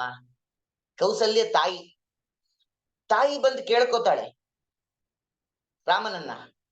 ನೋಡು, ವೇದದಲ್ಲಿ ಮೊದಲು ಮಾತೃದೇವೋಭವ ಅಂತಿರೋದು, ಆಮೇಲೆ ಪಿತೃದೇವೋಭವ ಅಂತಿರೋದು. ಈಗ ನಿನ್ ತಂದೆ ಹೇಳಿರ್ಬೋದು, ನೀನು ಪಿತೃವಾಕ್ಯ ಪರಿಪಾಲಕನಾಗಿ 14 ವರ್ಷ ಕಾಡಿಗೆ ಹೋಗ್ಬೇಕು ಅಂತ ನೀನ್ ತೀರ್ಮಾನ ಮಾಡ್ಕೊಂಡಿರ್ಬೋದು. ಇಲ್ಲ ಅಂತ ನಾ ಹೇಳ್ತಾ ಇಲ್ಲ. ನಿನ್ನ ತಂದೆ ನಿನ್ನನ್ನ 14 ವರ್ಷ ಕಾಡಿಗಟ್ಟಿದ್ದಾರೆ, ಅದನ್ನು ಒಪ್ಪೋಣ. ಆದ್ರೆ ತಂದೆ ನಂತರದ ಸ್ಥಾನ, ತಾಯಿ ಮೊದಲು. ಆದ್ರಿಂದ ಮಾತೃದೇವೋಭವ ಅಂತ ಇರೋದ್ರಿಂದ ತಾಯಿ ಮಾತನ್ನು ಮೊದಲು ಕೇಳ್ಬೇಕು. ನೀ ಕಾಡಿಗೆ ಹೋಗ್ಬೇಡ ಅಂದ್ಲು ಕೌಸಲ್ಯ. ನೋಡಿ, ಇವೆಲ್ಲ ಸಮಸ್ಯೆಗಳು ನಮ್ಮ ನಿಮ್ಮ ಮನೆಗಳಲ್ಲಿ ಬರುತ್ತೆ. ಇವೆಲ್ಲ ಪ್ರಸಂಗಗಳು ಎಷ್ಟು ಸೂಕ್ಷ್ಮವಾಗಿದೆ ಅನ್ನೋದನ್ನ ನಾವು ಗಮನಿಸ್ಬೇಕು. ತಂದೆ ಒಂದು ಕಡೆಗೆ ಕಾಡಿಗೆ ಹೋಗು ಅಂತಾರೆ, ಅಂದ್ರೆ ನಮ್ಮ ಮನೆಯಲ್ಲಿ ಇಂಥ ಪ್ರಸಂಗ ಬರದೇ ಇರ್ಬೋದು. ಇದಕ್ಕೆ ಅನುಗುಣವಾಗಿರ್ತಕ್ಕ ಒಂದು ಪ್ರಸಂಗ. ಏನು, ತಂದೆ ಹೇಳೋದೊಂದು, ತಾಯಿ ಹೇಳೋದೊಂದು. ಯಾರ ಮಾತು ಕೇಳ್ಬೇಕು, ಯಾರ ಮಾತು ಬಿಡ್ಬೇಕು ಅಂತ. ಅರ್ಥ ಆಗ್ತಿದ್ಯಾ? ಇಂತಹ ಡೋಲಾಯಮಾನವಾಗಿರತಕ್ಕಂಥ ಪರಿಸ್ಥಿತಿಯಲ್ಲಿ ನಾವು ಸಿಕ್ಕಾಕೋತೀವಿ. ಹೆಂಡತಿ ಒಂದು ಹೇಳ್ತಾಳೆ, ಮಕ್ಕಳು ಒಂದು ಹೇಳ್ತಾರೆ, ತಂದೆ ತಾಯಿ ಒಂದು ಹೇಳ್ತಾರೆ. ಯಾವ್ದನ್ ಕೇಳ್ಬೇಕು, ಯಾವ್ದನ್ ಬಿಡ್ಬೇಕು. ಇಂತಹ ಡೋಲಾಯಮಾನವಾಗಿರ್ತಕ್ಕಂತಹ ಒಂದು ಡೈಲಮಾ ಅಂತ ಏನ್ ಹೇಳ್ತೀರಾ ನೀವು, ಅಂತಹ ಒಂದು ಪರಿಸ್ಥಿತಿಗೆ ನಾವೆಲ್ಲ ಸಿಕ್ಕಾಕೊಂಡಾಗ ಹೇಗೆ ವರ್ತಿಸಬೇಕು, ಆ ಒಂದು ಸಿಚುವೇಶನ್ ನ ಹೇಗೆ ನಾವು ನಿಭಾಯಿಸಬೇಕು, ಅದರಿಂದ ಯಾರಿಗೂ ಮನಸ್ಸಿಗೆ ನೋವಾಗದಂತೆ. ನೋಡಿ, ಬಹಳ ಮುಖ್ಯ. ಈ ತಮಾಷೆ ಏನು ಅಂದ್ರೆ, you can escape, but not at the cost of losing the relationship. ಎಂದೂ ಕೂಡ ನಾವು ಸಂಬಂಧಗಳನ್ನ ಕೆಡಿಸಿಕೊಂಡು ಆ ಪರಿಸರದಿಂದ ಹೊರಗಡೆ ಬರಬೇಕು, ಪ್ರಸಂಗದಿಂದ ಹೊರಗಡೆ ಬರಬೇಕು ಅಂತಲ್ಲ. ಆ ಪ್ರಸಂಗದಲ್ಲೇ ಇದ್ದುಕೊಂಡು ಯಾರ ಮನಸ್ಸಿಗೂ ನೋವಾಗದಂತೆ ಸಂಬಂಧಗಳನ್ನು ಉಳಿಸಿಕೊಂಡು ಹೇಗೆ ನಾವು ವರ್ತಿಸಬೇಕು ಅನ್ನುವಂತಹ ಆ ಒಂದು ಸೂಕ್ಷ್ಮತೆಯನ್ನ ರಾಮ ತೋರಿಸಿಕೊಡ್ತಾರೆ. ಇದು ಬಹಳ ಮುಖ್ಯ. ನೀವು ಹೊರಗಡೆ ಬಂದ್ಬಿಡ್ಬೋದು, ಸಂಬಂಧ ಕೆಟ್ಟು ಹೋಗುತ್ತೆ, ಅದೇನು ಎಲ್ಲರೂ ಮಾಡ್ತಾರೆ. ಅದ್ರ ಸಂಬಂಧಗಳನ್ನು ಕೆಡಿಸಿಕೊಳ್ಳದೆ ಆ ಪ್ರಸಂಗದಿಂದ ಯಾರ ಮನಸ್ಸಿಗೂ ನೋವು ಆಗದಂತೆ ನಿಮ್ಮ ಒಂದು ನಿಲುವನ್ನು ಕೂಡ ನೀವು ನಡೆಸಿಕೊಳ್ಳುವಂತಹ ಚಾಕಚಕ್ಯ ಏನಿದೆ, ಅದು ರಾಮನ ವ್ಯಕ್ತಿತ್ವದಲ್ಲಿ ಮಾತ್ರ. ಏನಾಗ್ತಿದೆ ಈಗ? ದಶರಥ ಹೇಳಿದ್ದಾನೆ ಕಾಡಿಗೆ ಹೋಗು ಅಂತ, ಕೈಕೇಯಿ ಮಾತನ್ನ ಸತ್ಯ ಮಾಡಬೇಕು ಅಂತ. ಪಿತೃವಾಕ್ಯ ಪರಿಪಾಲಕನಾಗಿ ರಾಮ ಆಯ್ತು ಅಂತ. ಒಂದು ತಮಾಷೆ ಇದೆ ಇಲ್ಲಿ. ಮೊದಲು ಬಂದು ಹೇಳಿದ್ದು ಕೈಕೇಯಿ ಏನಂತ, ನೀನ್ ಕಾಡಿಗೆ ಹೋಗ್ಬೇಕು, ನಿನ್ ತಂದೆ ಮಾತು ಕೊಟ್ಟಿದ್ದಾರೆ ಅಂತ. ಅವಾಗ ಮೂರ್ಛಿತರಾಗಿ ಹೋಗ್ತಾರೆ ಈ ಪ್ರಸಂಗದಲ್ಲಿ ದಶರಥ. ಪಾಪ, ಅಯ್ಯೋ, ನನ್ನಿಂದ ನನ್ನ ಮಗನಿಗೆ ಈ ಪ್ರಸಂಗ ಬಂದ್ ಹೋಯ್ತಲ್ಲ, ಈ ಪರಿಸ್ಥಿತಿ ಬಂದ್ ಹೋಯ್ತಲ್ಲ. ಆಮೇಲೆ ದಶರಥ ಮಹಾರಾಜ ಬಂದಾಗ ರಾಮ ಒಂದು ಮಾತು ಕೇಳ್ತಾನೆ. ನೋಡಿ, ಹೇಗೆ ವರ್ತಿಸ್ಬೇಕು ತಂದೆ ಹತ್ರ, ತಂದೆ ಮಕ್ಕಳೊಟ್ಟಿಗೆ ಹೇಗಿರ್ಬೇಕು ಅಂತ ತೋರ್ತಾನೆ. ಕಣ್ಣೀರ್ ಹಾಕೊಂಡು ಬರ್ತಾರೆ ಪಾಪ ದಶರಥ. ಅಯ್ಯೋ ಮಗು ರಾಮ, ನನ್ನಿಂದ ನಿನಗೆ ಹೀಗಾಗೋಯ್ತಲ್ಲಪ್ಪ, ನಿನ್ನ ಈ ಸ್ಥಿತಿಗೆ ನಾನೇ ಕಾರಣನಾದಲ್ಲ ಅಂತ ಪಾಪ ಬಹಳ ಚಿಂತಾಕ್ರಾಂತರಾಗಿರ್ತಾರೆ, ದುಃಖಿತರಾಗಿರ್ತಾರೆ. ದಶರಥ ಹೇಗೆ ಸಮಾಧಾನ ಮಾಡ್ತಾರೆ ನೋಡಿ ರಾಮ. ಅಂದ್ರೆ ದೊಡ್ಡವರು ಬೇಸರ ಪಟ್ಕೊಂಡಿದ್ದಾಗ ಅಥವಾ ಅವರು ದುಃಖಿತರಾಗಿರುವಾಗ ಹೇಗೆ ನಾವು ಅವರನ್ನು ಸಮಾಧಾನ ಪಡಿಸಬೇಕು ಅನ್ನೋದನ್ನ ಇಲ್ಲಿ ಹೇಳ್ತಾರೆ. ಏನ್ ಹೇಳ್ತಾರೆ ಗೊತ್ತಾ ರಾಮ? ನನಗೆ ತಂದೆ ನಿನ್ನ ಮೇಲೆ ಗೌರವ ಇದೆ, ಗರ್ವ ಇದೆ ಅಂತಾನೆ ರಾಮ. ಯಾಕೆ ಗೊತ್ತಾ? ನೀನು ಒಂದು ವೇಳೆ ನಿನ್ನ ಮಾತನ್ನ ನಡೆಸ್ಕೊಳ್ದೆ ಹೋಗಿದ್ರೆ ನಿನ್ನ ಮೇಲೆ ನನಗೆ ಆ ಆ ಒಂದ್ ರೀತಿ ಅಗೌರವ ಬರ್ತಾ ಇತ್ತು. ಆದ್ರೆ ನನಗೆ ನಿನ್ನ ಮೇಲೆ ನನ್ನ ತಂದೆ ಅಂತ ಹೇಳ್ಕೊಳ್ಳಿಕ್ಕೆ ಬಹಳ ಹೆಮ್ಮೆ ಇದೆ. ಯಾಕೆ ಅಂದ್ರೆ ನೀನು ಹಿಂದೆ ಕೊಟ್ಟಂತಹ ಆ ಮಾತು ಏನಿದೆ, ಆ ವಚನಕ್ಕೆ ಬದ್ಧನಾಗಿ ನೀನಿರೋದು ನನಗೆ ಬಹಳ ಸಂತೋಷಕರವಾಗಿದೆ ಅಂತಾರೆ ರಾಮ. ಎಂಥ ಮಾತಿದೆ! ರಾಮ ಹೇಳ್ತಾನೆ, ನಂಗೆ ಬಹಳ ಸಂತೋಷ ಆಯ್ತು. ಯಾಕೆಂದ್ರೆ ನೀನು ನಿನ್ನ ವಾಕ್ಯ ಪರಿಪಾಲನೆ ಮಾಡದೆ ಹೋಗಿದ್ದಿದ್ರೆ ನಿನ್ನನ್ನ ತಂದೆ ಅಂತ ಹೇಳ್ಕೊಳ್ಳಿಕ್ಕೆ ನನಗೆ ಅಗೌರವ ಆಗ್ತಾ ಇತ್ತು, ನನಗೆ ಅದು ಹಿಂಸೆ ತರುವಂತಹ ವಿಷಯ. ಆದರೆ ನಿನ್ನ ಮೇಲೆ ನನಗೆ ಬಹಳ ಗೌರವ ಇದೆ, ಹೆಮ್ಮೆ ಇದೆ, ಆದ್ದರಿಂದ ದುಃಖ ಪಡಬೇಡ ಅಂತ ರಾಮ ದಶರಥನನ್ನ ಸಮಾಧಾನ ಪಡ್ತಾನೆ. ಆದ್ರೆ ಒಂದೇ ಒಂದು ಸಣ್ಣ ಬೇಸರ ಇದೆ ನಿನ್ ಮೇಲೆ ಅಂತಾನೆ ರಾಮ. ಆಶ್ಚರ್ಯ! ಒಂದ್ ಕಡೆ ಸಮಾಧಾನ ಪಟ್ಟ, ದಶರಥನ ತಂದೆಯನ್ನ ದುಃಖಿತನಾಗಿರ್ತಕ್ಕಂಥವನ್ನ ಸಮಾಧಾನ ಪಡಿಸ್ತಾ ಇದ್ದಾನೆ. ಇನ್ನೊಂದ್ ಕಡೆ ಒಂದು ವಿಚಾರ ಹೇಳ್ತಾನೆ ರಾಮ ದಶರಥನಿಗೆ. ಏನು ಅಂದ್ರೆ, ನಿನ್ನ ಮೇಲೆ ನನಗೊಂದು ಸಣ್ಣ ಬೇಸರ ಇದೆ. ಏನು ಅಂದ್ರೆ, ರಾಮ ನೀ ಕಾಡಿಗೆ ಹೋಗಪ್ಪ 14 ವರ್ಷ ಅಂತ ನೀನೇ ನೇರವಾಗಿ ಹೇಳಿದ್ದಿದ್ರೆ ನನಗೆ ಬಹಳ ಸಂತೋಷ ಆಗ್ತಿತ್ತು. ಆದ್ರೆ ನನ್ನ ಮೇಲೆ ನಿನಗೇನಾದ್ರೂ ವಿಶ್ವಾಸ ಕಡಿಮೆ ಆಯ್ತೋ ಹೇಗೆ? ತಾಯಿ ಕೈಕೇಯಿ ಕೈಲಿ ಹೇಳಿ ಕಳಿಸಿದ್ಯಲ್ಲ, ಆ ವಿಚಾರದಲ್ಲಿ ನನ್ಗೆ ಸ್ವಲ್ಪ ಸಂಕೋಚ ಆಯ್ತು ಅಂತಾನೆ ರಾಮ. ಇದು ರಾಮನ ವ್ಯಕ್ತಿತ್ವ. ರಾಮ ಹೇಳ್ತಾನೆ, ನೀನೇ ಬಂದು ಹೇಳ್ಬೋದಾಗಿತ್ತಲ್ಲ, ಯಾಕೆ ನನ್ನ ಮೇಲೆ ಸಂಶಯನಾ? ನನ್ನ ಮಗ ಒಂದು ವೇಳೆ ನನ್ನ ಮಾತು ಕೇಳ್ತಾನೋ ಇಲ್ವೋ ಅಂತ ಹೇಳಿ ನಿನಗೇನಾದ್ರೂ ಆ ಮಾತಿನಲ್ಲಿ ಅವಿಶ್ವಾಸನ? ನೀನೇ ಬಂದು ಹೇಳಿದ್ರು ನಾನು ನಿನಗೆ ನಮಸ್ಕಾರ ಮಾಡಿ ಹೋಗ್ತಾ ಇದ್ನಲ್ಲ, ಯಾಕೆ ಆ ರೀತಿಯಾಗಿ ಅವಿಶ್ವಾಸ ಪಡುವ ಕಾರಣ ಅನ್ನೋದಕ್ಕೆ ರಾಮ ಹೇಳ್ತಾನೆ. ಇದು ರಾಮನ ವ್ಯಕ್ತಿತ್ವ. ಒಂದೊಂದು ಸಣ್ಣ ಸಣ್ಣ ಪಾತ್ರ ಪ್ರಪಂಚದಲ್ಲಿ ತಂದೆಯೊಟ್ಟಿಗೆ ಹೇಗೆ ನಡ್ಕೊಳ್ಬೇಕು ಅಂತ ತೋರಿಸಿಕೊಟ್ಟ, ತಾಯಿಯೊಟ್ಟಿಗೆ ಹೇಗೆ ನಡ್ಕೊಳ್ಬೇಕು ಅಂತ ತೋರಿಸ್ಕೊಟ್ಟ. ಇನ್ನು ಆ ಕೌಸಲ್ಯೆ ತಾಯಿ ಕೈಕೇಯಿಯೊಟ್ಟಿಗೆ ಆಯ್ತು, ಇನ್ನು ಸಾಕ್ಷಾತ್ ಕೌಸಲ್ಯೊಟ್ಟಿಗೆ ಹೇಗೆ ಅವಳ ಮನಸ್ಸಿಗೆ ನೋವಾಗದಂತೆ ಇದರಿಂದ ಪರಮಾತ್ಮ ಹೊರ ಬರ್ತಾನೆ ನೋಡಿ. ಕೌಸಲ್ಯ ಏನ್ ಹೇಳಿದ್ದು? ಮಾತೃದೇವೋಭವ ಅಂತ ಮೊದಲಿರೋದು. ನೀನು ಪಿತೃವಾಕ್ಯ ಪರಿಪಾಲನೆಯನ್ನ ಮಾಡ್ತಾ ಇದ್ದೀಯಾ, ಆದ್ರೆ ಅದಕ್ಕಿಂತ ಪೂರ್ವದಲ್ಲಿ ತಾಯಿಯ ಮಾತನ್ನ ಮೊದಲು ಕೇಳಬೇಕು. ಯಾಕೆ ಅಂತಂದ್ರೆ, ಸನ್ಯಾಸಿಯಾದವರು ಕೂಡ ನೋಡಿ ಎಲ್ಲ ಸಂಬಂಧಗಳನ್ನ ಕಳಚಿಕೊಳ್ತಾರೆ, ಆದ್ರೆ ಸನ್ಯಾಸಿಯಾದವರು ಕೂಡ ತಾಯಿಗೆ ನಮಸ್ಕಾರ ಮಾಡ್ತಾರೆ. ತಾಯಿ ಸನ್ಯಾಸಿಯಾದವ್ರಿಗೆ ನಮಸ್ಕಾರ ಮಾಡ್ಬೇಕು ಅಂತಿಲ್ಲ. ಆದ್ರೆ ತಂದೆ ಆಗಿರೋರು ಆ ಮಗ ಸನ್ಯಾಸಿ ಆದ ಮೇಲೆ ತಂದೆ ಆದವರು ಅವರಿಗೆ ನಮಸ್ಕಾರ ಮಾಡ್ಬೇಕು. ಆದ್ರೆ ಸನ್ಯಾಸಿ ಆದವರು ತಂದೆಗೆ ನಮಸ್ಕಾರ ಮಾಡ್ಬೇಕು ಅಂತಿಲ್ಲ. ತಾಯಿಗೆ ಅಂತಹ ಉತ್ಕೃಷ್ಟವಾಗಿರ್ತಕ್ಕಂತಹ ಸ್ಥಾನವನ್ನ ನಮ್ಮ ಧರ್ಮಶಾಸ್ತ್ರ ಕೊಟ್ಟಿದೆ. ಅದಕ್ಕೆ ಹೇಳಿದ್ದು, ಸ್ತ್ರೀಯರ ಬಗ್ಗೆ ನಮ್ಮ ಪ್ರಾಚೀನ ಧರ್ಮಶಾಸ್ತ್ರ ಕೊಟ್ಟಿರುವಂತಹ ಒಂದು ಪೂಜ್ಯ ಸ್ಥಾನ ಏನಿದೆ, ಅದು ಯಾವ ಧರ್ಮಶಾಸ್ತ್ರದಲ್ಲೂ ಅಕ್ರಾಸ್ ಗ್ಲೋಬ್ ಕೊಟ್ಟಿಲ್ಲ. ಅದನ್ನ ನಮ್ಮ ಹೆಣ್ಣು ಮಕ್ಕಳು ಮೊದಲು ತಿಳಿದುಕೊಳ್ಳಬೇಕು. ಎಂದೂ ಕೂಡ ನೀವು ಬೇರೆ ಬೇರೆ ಧರ್ಮಶಾಸ್ತ್ರದಲ್ಲಾಗಬೇಕಾದ್ರೆ ಸ್ತ್ರೀಯರನ್ನ ಕೇವಲ ಭೋಗ ವಸ್ತುಗಳನ್ನಾಗಿ ಅಲ್ಲಿ ದೃಷ್ಟೀಕರಿಸಿರೋದನ್ನ ನಾವು ನೋಡ್ತೇವೆ. ಇದು ಅತ್ಯಂತ ಹೇಯ, ಅತ್ಯಂತ ಇದು ಕ್ಷುಲ್ಲಕವಾಗಿರ್ತಕ್ಕಂತಹ ಪ್ರಕ್ರಿಯೆಗಳು. ಆದ್ರೆ ನಮ್ಮ ಪ್ರಾಚೀನ ಧರ್ಮಶಾಸ್ತ್ರದಲ್ಲಿ ಸ್ತ್ರೀಯರಿಗೆ ಅತ್ಯಂತ ಪೂಜ್ಯ ಸ್ಥಾನವನ್ನ ಕೊಟ್ಟಿದ್ದಾರೆ. ಅದರಂತೆ ಇಲ್ಲೂ ಕೂಡ ರಾಮಚಂದ್ರ ತಾಯಿಯ ಆ ಸ್ಥಾನವನ್ನ ಗೌರವಿಸ್ತಾ ಇದ್ದಾನೆ. ತಾಯಿ ಹೇಳ್ತಾಳೆ, ಆಗ್ರಹ ಮಾಡ್ತಾ ಇದ್ದಾಳೆ, ರಾಮ ನೀ ಹೋಗುವಂತೆ ಇಲ್ಲ ಅಂತ. ರಾಮ ಎಂತಹ ರೀತಿಯಲ್ಲಿ ಅಲ್ಲಿ ಕೌಸಲ್ಯನ್ನ ಸಮಾಧಾನ ಪಡಿಸ್ತಾನೆ. ಏನ್ ಹೇಳ್ತಾನೆ ರಾಮ? ಹೌದು ತಾಯಿ, ಮಾತೃದೇವೋಭವ, ಹೌದು, ಮೊದಲು ತಾಯಿಗೆ ನಮಸ್ಕಾರ ಮಾಡ್ಬೇಕು, ಅದು ಪ್ರಥಮ ಸ್ಥಾನ, ತಂದೆ ನಂತರದಲ್ಲಿ, ಇಲ್ಲ ಅಂತ ನಾನು ಹೇಳಿಲ್ಲ. ಆದರೆ ಈಗ ನಾನು ಹೋಗೋದು ಅನಿವಾರ್ಯವಾಗಿದೆ ಅಂತ ರಾಮ. ಯಾಕೆ ಅಂತಂದ್ರೆ, ಒಂದು ವೇಳೆ ನಾನು ಹೋಗದೆ ಇದ್ರೆ ನಿನಗೆ ಕೆಟ್ಟ ಹೆಸರು ಬರುತ್ತೆ ಅಂತಾನೆ ರಾಮ. ನೋಡಿ ಹೇಗ್ ಸಿಕ್ಕಾಕಿಸ್ತಾನೆ ರಾಮ, ಚಮತ್ಕಾರವಾಗಿ ತಾಯಿಯ ಮಾತಿನಲ್ಲೇ ಸಿಕ್ಕಾಕಿಸ್ತಾನೆ. ಏನ್ ಸಿಕ್ಕಾಕಿಸ್ತಾನೆ ರಾಮ? ಜನ ಏನಂತಾರೆ, ಲೋಕ ಏನು ಮಾತಾಡುತ್ತೆ ಅಂದ್ರೆ, ಇಂತಹ ವಾಕ್ಯ ಅಂದ್ರೆ ವಚನ ಭ್ರಷ್ಟನಾಗಿರ್ತಕ್ಕಂತಹ ದಶರಥನ ಪತ್ನಿ ಇವಳು ಕೌಸಲ್ಯ ಅಂತ ಲೋಕ ಮಾತಾಡುತ್ತೆ. ಈಗ ನಾನು ಹೋಗದೆ ಇದ್ರೆ ಏನಾಗುತ್ತೆ, ನಿನಗೆ ಕಳಂಕ ತಾಯಿ, ನನಗ್ ಕಳಂಕ ಅಲ್ಲ. ಏನು, ಇಂತಹ ವಚನ ಭ್ರಷ್ಟನಾದಂತಹ ದಶರಥನ ಪತ್ನಿ ಇವಳೇ ಕೌಸಲ್ಯ ಅಂತ ಲೋಕ ಮಾತಾಡುತ್ತೆ. ನನ್ನ ತಾಯಿಗೆ ಆ ಕಳಂಕ ಬರದೇ ಇರಲಿ ಅಂತ ಹೇಳಿ ನಾನು ಹೊರಟಿದ್ದೇನೆ ಅಂತನ್ ರಾಮ. ಏನ್ ಅದ್ಭುತ ನೋಡು, ಮಾತಾಡೋ ಹಾಗೆ ಇಲ್ಲ, ಇನ್ನು ಪ್ರತಿ ಮಾತೇ ಇಲ್ಲ ಅಲ್ಲಿ. ಕೌಸಲ್ಯ ಮತ್ತು ಮಾತಾಡ್ಲಿಕ್ಕೆ ಅವಕಾಶವೇ ಇಲ್ಲ. ಇನ್ನೊಂದು ಮಾತು ಹೇಳ್ತಾನೆ, ಕೌಸಲ್ಯ ಕೇಳಿರ್ತಾಳೆ, ನನಗೆ ನಿನ್ನನ್ನು ಬಿಟ್ಟಿರ್ಲಿಕ್ಕಾಗಲ್ಲ ಕಂದ ರಾಮ, ನೀನು ಬಿಟ್ಟಿರ್ಲಿಕ್ಕಾಗಲ್ಲ, ನೀನು ಹೊರಟ್ರೆ ನಾನು ಉಸಿರೇ ಹೊರಟು ಹೋಗುತ್ತೆ ಅಂತ ಪಾಪ ತಾಯಿ ಆ ಒಂದು ಪುತ್ರ ವಾತ್ಸಲ್ಯವನ್ನ ರಾಮನಲ್ಲಿ ಸಹಜವಾಗಿ ತಾನು ತೋರಿಸ್ತಾಳೆ. ಒಂದು ರಾಮ ಈ ರೀತಿಯಾಗಿ ದಶರಥನ ಆ ಆ ವಚನ ಅದನ್ನ ಇಟ್ಟುಕೊಂಡು ಕೌಸಲ್ಯನ ಸಮಾಧಾನ ಪಡಿಸಿದ. ಇನ್ನೊಂದು ಎಮೋಷನಲ್ ಆಗಿ ಆಟ ಆಡ್ತಾಳೆ ನೋಡಿ. ಮೊದಲು ಆಗ್ರಹ ಮಾಡಿದ್ಲು, ನೀವ್ ಹೋದ್ರೆ ನೋಡು ನನ್ನ ಆಣೆ ಅಂತ. ಆಗ ಹೇಳ್ದ ನಿನಗೆ ಕಳಂಕ ಬರುತ್ತೆ ಅಂತ ಆಗ್ರಹವನ್ನ ಸಮಾಧಾನ ಪಡಿಸಿ. ಈಗ ಎಮೋಷನಲ್ ಟಚ್ ಕೊಡ್ತಾಳೆ. ಮೊದಲು ಯಾವಾಗ್ಲೂ ಅಷ್ಟೇ ನಾವು ಏನ್ ಮಾಡ್ತೇವೆ, ಮೊದಲು ಆಗ್ರಹದಲ್ಲೇ ಹೇಳೋದು ನೀ ಏನ್ ಮಾಡ್ತೀಯೋ ಇಲ್ಲೋ ಅಂತ. ಆವಾಗ ಕೇಳಲಿಲ್ಲ ಅಂದ್ರೆ ಸ್ವಲ್ಪ ಎಮೋಷನಲ್ ಆಗ್ತೀವಿ ಅಲ್ವಾ? ಹೀಗೆ ಇರೋದು, ಜಗತ್ತಿನ ವ್ಯವಹಾರವೂ ಹೀಗೆ ಇರೋದು. ಅದರಂತೆ ಇಲ್ಲಿ ಎಮೋಷನಲ್ ಆಗಿ ಮಾತಾಡ್ತಾಳೆ. ಭಾವನೆಯಿಂದ ಏನಾದ್ರು ಸ್ಪಂದಿಸ್ತಾನ ರಾಮ ನೋಡೋಣ ಅಂತ ಹೇಳ್ತಾಳೆ. ನಿನ್ನನ್ನು ಬಿಟ್ಟು ನನಗಿರ್ಲಿಕ್ಕೆ ಆಗೋದಿಲ್ಲ, ಹಾಗಾಗಿ ನೀನ್ ನನ್ನನ್ನ ಬಿಟ್ಟು ಹೋಗಬೇಡ ಒಂದು, ಅಥವಾ ನೀನು ಹೋಗುವಾಗ ನನ್ನನ್ನು ಜೊತೆ ಕರ್ಕೊಂಡು ಹೋಗು ಅಂತ. ಒಂದು, ನೀನು 14 ವರ್ಷ ಕಾಡಿಗೆ ಹೋಗಬಾರದು, ಇಲ್ಲೇ ಇರ್ಬೇಕು, ಅಯೋಧ್ಯ ಪಟ್ಟಣದಲ್ಲೇ ಇರ್ಬೇಕು, ನನ್ನೊಟ್ಟಿಗೆ ಇರ್ಬೇಕು, ಅಥವಾ ನಿನ್ನೊಟ್ಟಿಗೆ ನನ್ನನ್ನು ಕರ್ಕೊಂಡು ಹೋಗ್ಬೇಕು. ಎರಡೇ ಆಪ್ಷನ್ ನಿನಗೆ. ಹೀಗ್ ನೋಡಿ ಎಷ್ಟು ಸರಿ ಸಿಕ್ಕಾಕ್ಸುವ ಪ್ರಯತ್ನ ಮಾಡ್ತಾ ಇದ್ದಾಳೆ ಕೌಸಲ್ಯ. ಆದ್ರೆ ರಾಮ ಏನ್ ಮಾಡ್ತಾನೆ, ಒಂದು ಅದ್ಭುತ ವಿಚಾರ ಹೇಳ್ತಾನೆ. ತಾಯಿ, ನಾನು ಪುತ್ರನಾದದ್ದು ನಿನಗೆ ದಶರಥನಿಂದ, ಆದ್ದರಿಂದ ನಿನಗೆ ಪುತ್ರ ವಾತ್ಸಲ್ಯ ಎಷ್ಟು ಸಹಜವಾಗಿದೆಯೋ ಅದಕ್ಕಿಂತ ನಿನಗೆ ಪಿತೃ ಆ ಪತಿಯ ಸ್ಥಾನ ಬಹಳ ದೊಡ್ಡದು. ಪುತ್ರ ಸ್ಥಾನ ಅನಂತರದಲ್ಲಿ ಸ್ತ್ರೀಯರಿಗೆ ಯಾವಾಗ್ಲೂ ಕೂಡ ಅವರು ಬಾಲ್ಯದಲ್ಲಿದ್ದಾಗ ತಂದೆ ತಾಯಿಯ ರಕ್ಷಣೆ ಬೇಕು. ತಂದೆ ತಾಯಿಯ ರಕ್ಷಣೆಯಲ್ಲಿ ಅವರಿರ್ತಾರೆ.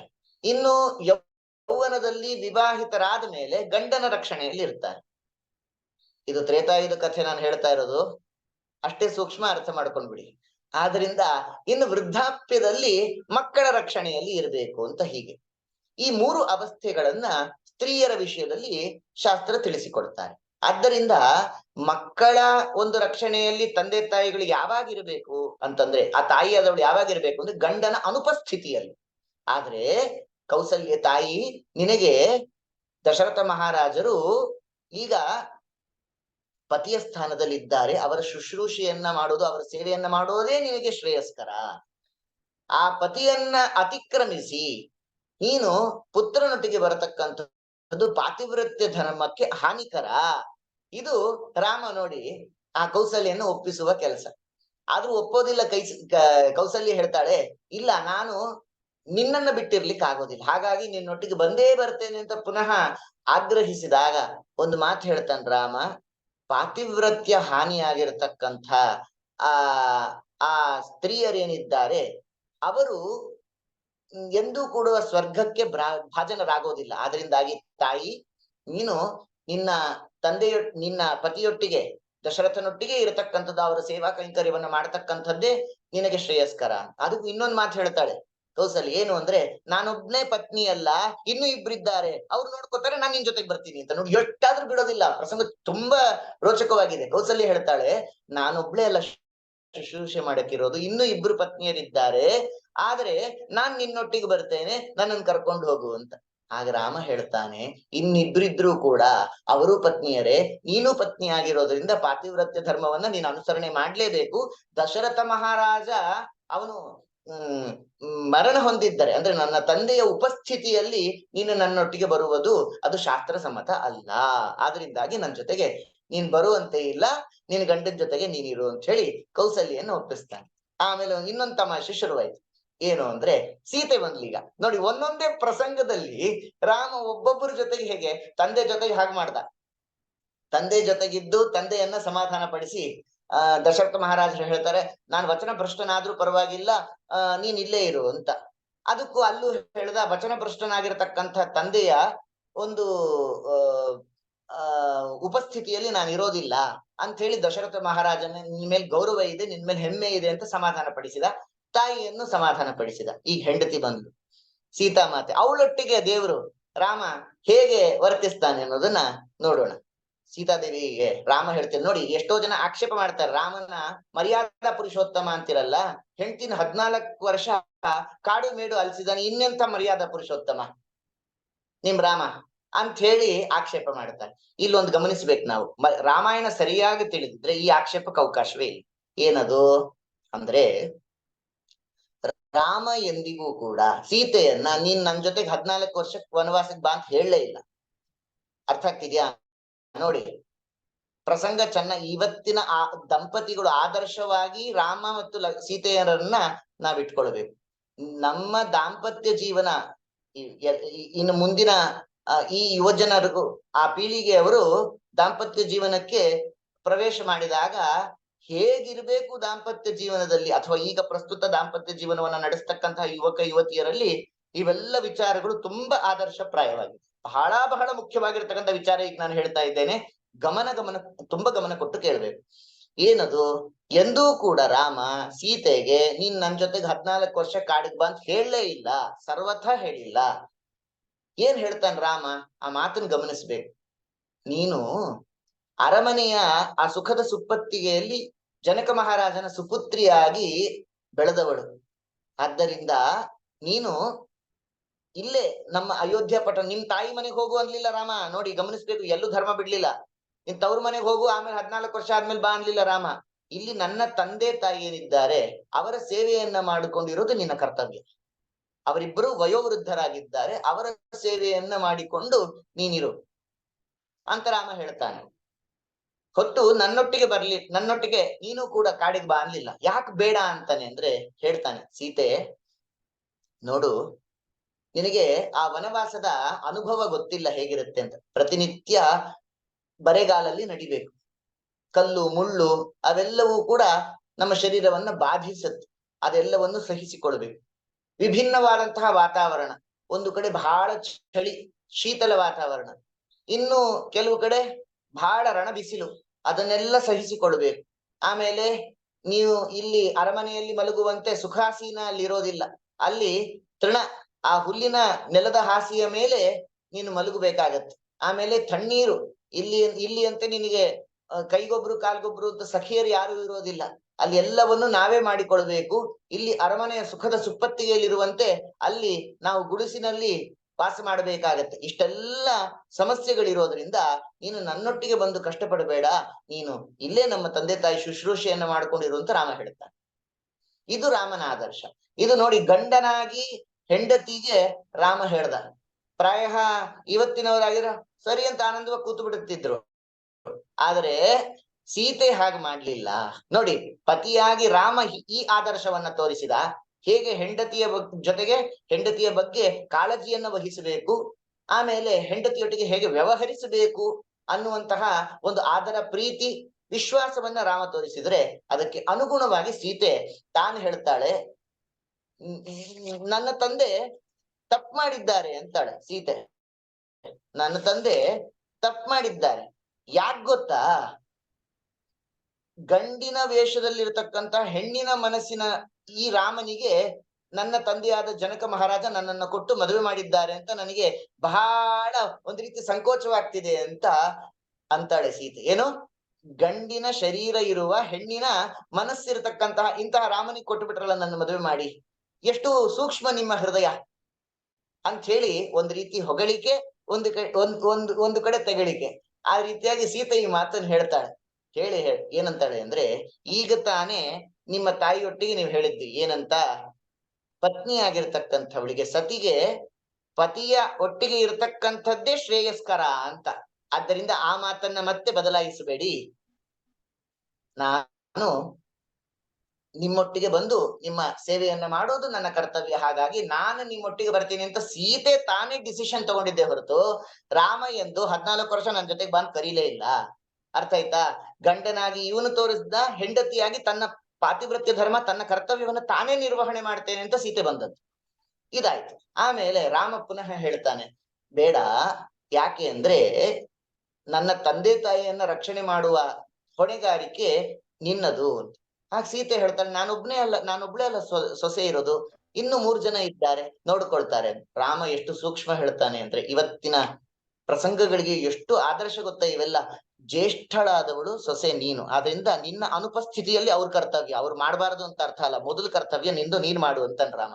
ಗೊತ್ತಾಗ್ತಿದ್ಯಾ? ಮನೆಗಳಲ್ಲಿ ಇವತ್ತಿನ ದಿವಸ ನಾವ್ಯಾಕ್ರಿ ನೋಡ್ಕೋಬೇಕು, ನೀವ್ಯಾಕ್ರಿ ನೋಡ್ಕೋಬೇಕು ಅಲ್ಲ, ಫಸ್ಟ್ ಕರ್ತವ್ಯ ನಿರೋದು. ಅಂದ್ರೆ ಅವ್ರೊಬ್ರು ನೋಡ್ಕೋಬಾರ್ದು ಅಂತ ಅರ್ಥ ಅಲ್ಲ, ನೋಡ್ಕೊಳ್ಬೇಕು. ಎಲ್ಲರಿಗೂ ಕೂಡ ಜವಾಬ್ದಾರಿ ಇದೆ.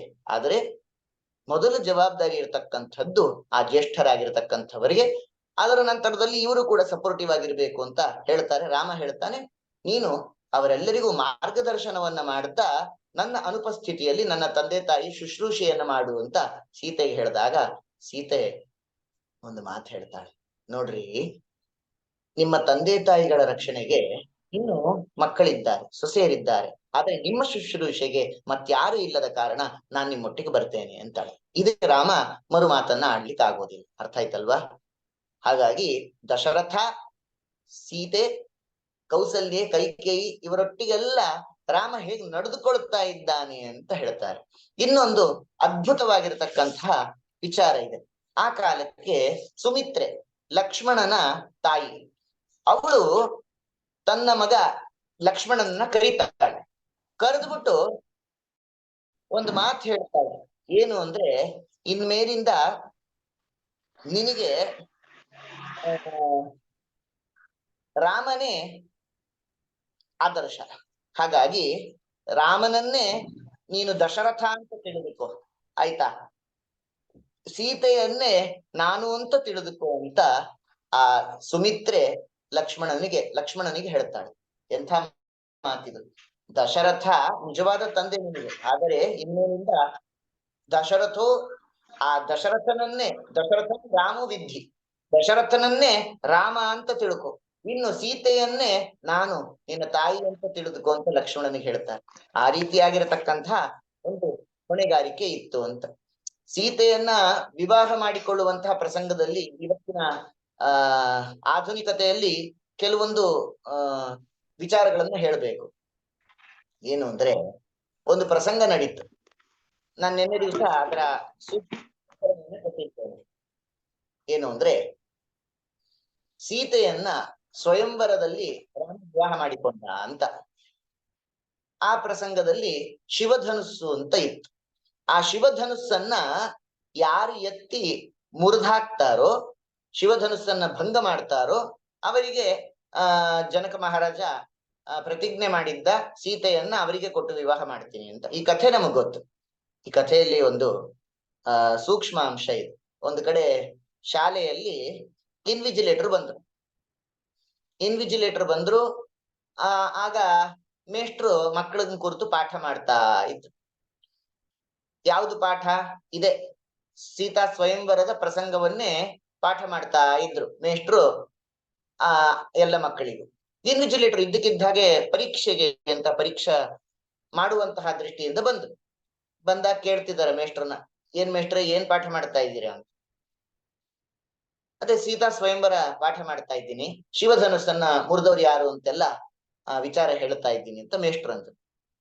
ಆ ಕಾಲಕ್ಕೆ ಏನಾಯ್ತು, ಇನ್ವಿಜಿಲೇಟ್ರು, ಹಾಗಾದ್ರೆ ಪ್ರಶ್ನೆ ಕೇಳ್ಬೋದಾ ಮೇಷ್ಟ್ರೆ? ಮಕ್ಕಳನ್ನ ಹೇಳ್ತಾ ಇರೋದು ಧಾರಾಳವಾಗಿ ಕೇಳ್ಬೋದು, ಅವಶ್ಯವಾಗಿ ನಮ್ಮ ಮಕ್ಕಳು ಅವರು ಬುದ್ಧಿವಂತರಿದ್ದಾರೆ, ಎಲ್ಲ ಹೇಳ್ತಾರೆ ಅಂತಂದ್ರು. ಆಯ್ತು ಅಂತ ಹೇಳಿ ಆ ಪ್ರಸಂಗದಲ್ಲಿ ಇನ್ವಿಜಿಲೇಟರ್ ಕೇಳ್ತಾ ಇದ್ದಾರೆ ಮಕ್ಕಳನ್ನ, ಒಬ್ಬನ್ನ ಎದ್ ನಿಲ್ಸಿ ಕೇಳ್ತಾ ಇದ್ದಾರೆ. ಏನ್ ಪ್ರಶ್ನೆ? ಹೇಳಪ್ಪ ಹುಡುಗ, ಶಿವಧನುಸ್ಸನ್ನ ಮುರಿದವ್ರು ಯಾರು ಅಂತ ಕೇಳಿದ್ರು. ಪ್ರಶ್ನೆ ಏನು? ಶಿವಧನುಸ್ಸನ್ನ ಮುರಿದವ್ರು ಯಾರು ಅಂತ ಕೇಳಿದ್ರು. ಇವನ್ ಸ್ವಲ್ಪ ತಬ್ಬಿಬ್ಬಾಗ್ಬಿಟ್ಟ. ಮೊದಲೇ ಇನ್ವಿಜಿಲೇಟರ್ ಆ ಪರೀಕ್ಷಾ ಕೇಂದ್ರದಿಂದ ಬಂದಿದ್ದಾರೆ, ಮೇಷ್ಟ್ರು ಬೇರೆ ಕಣ್ಕಂಡ್ ಬಿಡ್ತಾ ಇದ್ದಾರೆ. ಇವನಿಗೆ ಸ್ವಲ್ಪ ಗಾಬರಿ ಆಯ್ತು. ಆವಾಗ ಕೇಳ್ತಾ ಇದ್ದಾರೆ ಮೇಲಿಂದ ಮೇಲೆ, ಹೇಳಪ್ಪ, ಹೇಳದ್ನಲ್ಲ ಹೇಳೋ ಅಂತ ಮೇಷ್ಟ್ರು ಬೇರೆ ಗದರ್ತಾ ಇದ್ದಾರೆ. ಇವನು ಭಯ ಶುರುವಾಯ್ತು. ಸರಿ, ಏನು ಉತ್ತರವೇ ಕೊಡ್ತಾ ಇಲ್ಲ. ಅವನು ಬಹಳ ಭಯಗ್ರಸ್ತನಾಗಿದ್ದಾನೆ. ಆ ಇನ್ವಿಜಿಲೇಟರ್ ಕೇಳ್ತಾನೆ ಇದ್ದಾರೆ, ಹೇಳೋ, ಶಿವಧನುಸ್ ಮುರಿದವ್ರು ಯಾರೋ ಅಂತ. ಇವನು ನೋಡೋವರೆಗೂ ನೋಡ್ಬಿಟ್ಟು ಒಂದೇ ಮಾತು ಹೇಳ್ದ, ನಾನಂತೂ ಅಲ್ಲ ಸಾರ್ ಅಂತ. ಆಮೇಲೆ ಏನಾಯ್ತು, ಪಕ್ಕದಲ್ಲಿದ್ದವ್ರನ್ನ ಎಬ್ಬಿಸಿದ್ರು. ಇವನ್ ಪಕ್ಕದಲ್ಲಿ ಯಾರಿದ್ರು ಆ ಹುಡುಗನ್ ಎಬ್ಬಿಸಿದ್ರು. ನೀ ಹೇಳೋ, ಶಿವಧನುಸ್ಸನ್ ಮುರಿದವ್ರು ಯಾರು ಅಂತ. ಶಿವಧನುಸ್ಸನ್ ಮುರಿದವ್ರು ಯಾರೋ ಸರಿಯಾಗಿ ಹೇಳೋ ಅಂತ. ಅವನು ಗಾಬರಿ ಆಗೋದ ಪಾಪ, ಎದ್ ನಿಲ್ಸಿದ್ದಕ್ಕೆ. ಭಯ ಬೇರೆ ಆಯ್ತು, ಮೇಷ್ಟ್ರು ಬೇರೆ ಗದರ್ತಾ ಇದ್ದಾರೆ, ಕಣ್ಕಂಡು ಬಿಡ್ತಾ ಇದ್ದಾರೆ, ಭಯ ಆಯ್ತು. ಹಾಗಾಗಿ ನೋಡೋವರೆಗೂ ಇವನು ಏನು ಮಾತು ಉತ್ತರ ಕೊಡದೆ ನಿಂತಿದ್ದಾನೆ. ಗದರ್ದಾಗ, ಹೇಳೋ, ಯಾರೋ ಶಿವಧನುಸ್ಸನ್ ಮುರಿದವ್ರು ಅಂದ್ರೆ ಇವನೇನ್ ಅನ್ಬೇಕು? ಪಕ್ಕದಲ್ಲಿದ್ದವನು ತೋರಿಸಿ, ಇವನಂತೂ ಅಲ್ಲ ಸಾರ್ ಅಂತ. ಸರಿ, ಹೀಗೆ ಒಬ್ಬೊಬ್ರು ಅವರಲ್ಲ ಇವರಲ್ಲ ಅವರಲ್ಲ ಅಂತ ತಾವೇ ಒಬ್ರಿಗೊಬ್ರು ಹೇಳ್ತಾ ಕೂತ್ರು. ಇಡೀ ಕ್ಲಾಸ್ ಅಲ್ಲಿ ಪ್ರಶ್ನೆ ಕೇಳ್ತಾ ಇದ್ದಾರೆ, ಶಿವಧನಸ್ಸನ್ನ ಮುರಿದವ್ರು ಯಾರು ಅಂದ್ರೆ, ಒಬ್ಬನ ಅವನಲ್ಲ ಸರ್, ಒಬ್ರು ಇವನಲ್ಲ ಸರ್, ಇನ್ನೊಬ್ಬ ಇವನಲ್ಲ ಸರ್, ಅವನಲ್ಲ ಸರ್ ಅಂತಾನೆ ಇಷ್ಟೇ ಹೇಳ್ತಾ ಬಂದ್ರು. ಸರಿ, ಆ ಇನ್ವಿಜಿಲೇಟರ್ಗೆ ತಲೆಗೆಟ್ಟು ಹೋಯ್ತು. ಕಡೆಗ್ ಮೇಷ್ಟ್ರನ್ನೇ ಕೇಳೋಣ, ಮೇಷ್ಟ್ರೆ ನೀವ್ ಹೇಳ್ರಿ, ಶಿವಧನಸ್ಸನ್ ಮುರಿದವ್ರು ಯಾರು ಅಂತ ಕೇಳಿದಾಗ ಮೇಷ್ಟ್ರಿಗೂ ಗಾಬರಿ ಆಯ್ತು. ಮೇಷ್ಟ್ರಿಗೂ ಗಾಬರಿ ಆದಾಗ ಏನ್ ಉತ್ತರ ಕೊಡೋದು ಅಂತ ಅವರು ತಬ್ಬಿಬ್ಬಾದ್ರು. ಕಡೆಗೆ ಇವ್ರು ಗದ್ರಿದ್ರು ಇನ್ವಿಜಿಲೇಟರ್ ಮೇಷ್ಟ್ರನ್ನ, ಹೇಳ್ರಿ ಮೇಷ್ಟ್ರೆ, ಶಿವಧನಸ್ಸನ್ ಮುರಿದವ್ರು ಯಾರು ಅಂತ.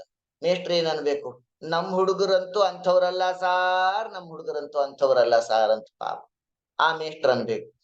ಈ ಇನ್ವಿಜಿಲೇಟರ್ ತಲೆಗೆಟ್ಟೋಯ್ತು. ಈಗ ಹುಡುಗರು ನೋಡಿದ್ರೆ ಅವರಲ್ಲ ಸಾರ್, ಇವರಲ್ಲ ಸಾರ್, ಮೇಷ್ಟ್ರು ನೋಡಿದ್ರೆ ನಮ್ ಹುಡುಗರು ಅಂಥವ್ರಲ್ಲ ಸಾರ್ ಅಂತ. ಹೋಗ್ಲಿ, ಆ ಮೇಷ್ಟ್ರನ್ನ ಈ ಶಾಲೆಯ ಆ ತರಗತಿಯ ಹುಡುಗರನ್ನೆಲ್ಲ ಹೆಡ್ ಮಾಸ್ಟರ್ ಹತ್ರ ಕರ್ಕೊಂಡು ಹೋದ್ರು. ಆ ಹೆಡ್ ಮಾಸ್ಟರ್ ಹತ್ರ ಹೇಳ್ತಾ ಇದ್ದಾನೆ ಇನ್ವಿಜಿಲೇಟರ್, ಏನ್ ಸ್ವಾಮಿ ಹೀಗ್ ಪಾಠ ಮಾಡುದಾ, ಯಾಕೆ ಏನಾಯ್ತು?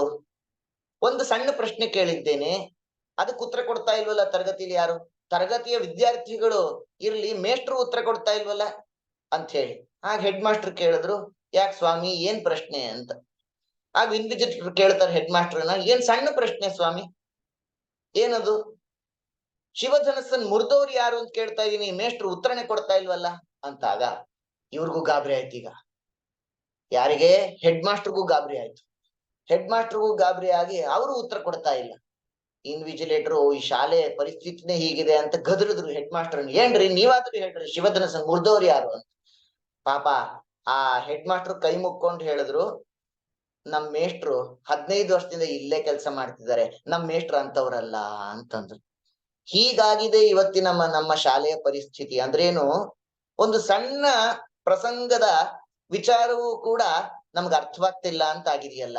ಆದ್ದರಿಂದ ಯಾವಾಗ ನಮ್ಮ ಈ ರಾಮಾಯಣ ದೊಡ್ಡ ದೊಡ್ಡ ಗ್ರಂಥಗಳ ಸಣ್ಣ ಸಣ್ಣ ಪಾತ್ರ ಪ್ರಪಂಚ ಮತ್ತು ಹಾಗೆ ಅದರ ಕಥೆಗಳ ಅರ್ಥ ಆಗೋದು, ಶಿವಧನುಸ್ಸನ್ನ ಮುರಿದವನು ರಾಮಚಂದ್ರ, ರಾಮ ಅನ್ನುವಂತ ಸಣ್ಣ ವಿಚಾರವೂ ನಮಗ್ ತಿಳಿತಾ ಇಲ್ಲ, ಲಕ್ಷ್ಮಣನ ಹೆಂಡತಿ ಊರ್ಮಿಳೆ ಅನ್ನುವಂತಹ ವಿಚಾರ ತಿಳಿತಾ ಇಲ್ಲ, ದಶರಥನ 3 ಜನ ಪತ್ನಿಯರ ಹೆಸರು ನಮಗೆ ಗೊತ್ತಿಲ್ಲ. ಇಷ್ಟಾದ್ರೆ ಬಹಳ ಚಿಂತಾಜನಕವಾಗತ್ತೆ ನಮ್ಮ ಸ್ಥಿತಿ. ಆದ್ದರಿಂದ ಇವೆಲ್ಲವೂ ನಮ್ಮ ಜೀವನವನ್ನ ಉದ್ಧಾರ ಮಾಡತಕ್ಕಂತಹ ಕಥೆಗಳು. ಆದ್ದರಿಂದ ಇದರ ಪಾತ್ರ ಪ್ರಪಂಚವನ್ನ ನಾವು ಇನ್ ಡೀಟೇಲ್ ಅಲ್ಲದೆ ಇದ್ರೂ ಕೂಡ ಸೂಕ್ಷ್ಮವಾಗಾದ್ರೂ ತಿಳಿದುಕೊಂಡು ನಂತರದಲ್ಲಿ ಅದರ ಸ್ಥೂಲ ಪರಿಚಯವನ್ನ ಇನ್ ಡೀಟೇಲ್ ಆಗಿ ನಾವು ತಿಳಿಬೇಕು ಅಂತ ಹೇಳಿದಂತೆ, ಅಂತಹ ರಾಮಚಂದ್ರ ತನ್ನ ವಿಶೇಷವಾಗಿರ್ತಕ್ಕಂಥ ಆದರ್ಶ ಗುಣಗಳ ನೋಡಿ, ಹೆಂಡತಿಯೊಟ್ಟಿಗೆ ಸೀತೆಯೊಟ್ಟಿಗೆ ಎಲ್ಲೂ ಕೂಡ ಆ ಒಂದು ಸಿಚುವೇಶನ್ ನ ಇಂಬ್ಯಾಲೆನ್ಸ್ ಮಾಡದೆ ಆ ಪ್ರಸಂಗಗಳಿಗೆ ವಿಶೇಷವಾಗಿರ್ತಕ್ಕಂಥ ನ್ಯಾಯವನ್ನ ಒದಗಿಸಿ, ಮತ್ತು ಅದೇ ರೀತಿಯಲ್ಲಿ ಆ ಒಂದು ರಿಲೇಶನ್ಶಿಪ್ ಬಾಂಧವ್ಯ ಏನಿದೆ ಬಂಧುಗಳಲ್ಲಿ ಅದನ್ನೂ ಕೂಡ ಉಳಿಸಿಕೊಂಡು ಯಾರ ಮನಸ್ಸಿಗೂ ನೋವಾಗದಂತೆ ಎಲ್ಲರ ಮನಸ್ಸನ್ನೂ ಸಮಾಧಾನಗೊಳಿಸಿ ತನ್ನ ಕಾರ್ಯವನ್ನ ಸಾಧನೆ ಮಾಡಿಕೊಳ್ಳುವಂತಹ ಈ ಒಂದು ಕಾರ್ಯ ಏನಿದೆ ಇದು ರಾಮನಿಂದ ನಾವು ತಿಳಿತಕ್ಕಂಥದ್ದು ಅಂತ ಹೇಳಿದಂತೆ, ಗುಣ ಸಾಗರನಾಗಿದ್ದಾನೆ. ನಾವು ಕೂಡ ನಮ್ಮ ಜೀವನದಲ್ಲಿ ಆ ರೀತಿಯಾಗಿ ಗುಣಗ್ರಾಹಿಗಳಾಗಬೇಕು. ಮತ್ತೊಬ್ಬರನ್ನ ಹಿಂಸಿಸದೆ, ನೋಯಿಸದೆ, ದ್ವೇಷಿಸದೆ ಎಲ್ಲರಲ್ಲೂ ಇರತಕ್ಕಂತಹ ಗುಣಗಳನ್ನ ನಾವು ಪ್ರೀತಿಸಬೇಕು ಮತ್ತದನ್ನ ಜಗತ್ತಿಗೆ ಪ್ರಕಟಿಸಬೇಕು. ಗುಣಗಳನ್ನ ಮುಚ್ಚಿಡಬಾರದು, ದೋಷಗಳನ್ನ ಬಿಚ್ಚಿಡಬಾರದು. ನಮ್ಮ ಗುಣಗಳನ್ನ ಎಂದೂ ಕೂಡ ನಾವು ಬಿಚ್ಚಿಡಬಾರದು, ದೋಷಗಳನ್ನ ಮುಚ್ಚಿಡಬಾರದು. ಇನ್ನೊಬ್ಬರ ದೋಷಗಳನ್ನ ಜಗತ್ತಿನಲ್ಲಿ ಕೊಂಡಾಡಿದಾಗ ಅದನ್ನ ಕೇಳಿ ನಾವು ಸಂತೋಷ ಪಡಬಾರದು ಅಂತ ಇಷ್ಟು ವಿಚಾರಗಳನ್ನ ನಾವು ಇವತ್ತಿನ ಚಿಂತನೆಯಲ್ಲಿ ತಿಳಿದಿದ್ದೇವೆ. ಇನ್ನು ಮುಂದಿನ ವಿಚಾರಗಳನ್ನೆಲ್ಲ ನಾಳೆ ದಿವಸ ಚಿಂತನೆ ಮಾಡೋಣ. ಎಲ್ಲರಿಗೂ ಮಂಗಳವಾಗಲಿ. ಕೃಷ್ಣಾರ್ಪಣಮಸ್ತು. ನಮಸ್ಕಾರ. ಯಾರ್ದಾದ್ರೂ ಏನಾದ್ರು ಪ್ರಶ್ನೆ ಇದೆಯಾ ಇವತ್ತಿನ ಈ ಸೆಷನ್ ಬಗ್ಗೆ? ಏನಾರು ಇದ್ರೆ ನೀವು ಹ್ಯಾಂಡ್ ರೈಸ್ ಮಾಡಿದ್ರೆ ನಾವು ಅನ್ಮ್ಯೂಟ್ ಮಾಡ್ಕೊಳಕ್ಕೆ ನಿಮಗೆ ಪರ್ಮಿಷನ್ ಕೊಡ್ತೀವಿ. ಮಾತಾಡಿ. ಚೆನ್ನಾಗಿತ್ತಕ್ಕ ಉಪನ್ಯಾಸ. ಇವರು ನಮ್ಮ KGF ಬಂದಿದ್ರು ಆಚಾರ್ಯರು, ಅಲ್ಲಿ ಮಧ್ಯ ದೇವರ ನಾಮಗಳು ಹೇಳೋರು, ಹೇಳೋದಿಕ್ ಹೇಳಿ. ಆಯ್ತು ಆಯ್ತು. ಸರಿ ಅಕ್ಕ, ಚೆನ್ನಾಗಿತ್ತು ಚೆನ್ನಾಗಿತ್ತು. ತುಂಬಾ ಚೆನ್ನಾಗಿ ಹೇಳ್ತಾರೆ ಇವ್ರು ದೇವ್ರ ನಾಮಗಳು. ಗುರುಕುಲ ಮಕ್ಕಳಲ್ಲಿ ಏನಾದ್ರು ಪ್ರಶ್ನೆ ಇದ್ರೆ ಕೇಳಬಹುದು, ಅನ್ಮ್ಯೂಟ್ ಮಾಡ್ಕೊಳ್ಳಿ.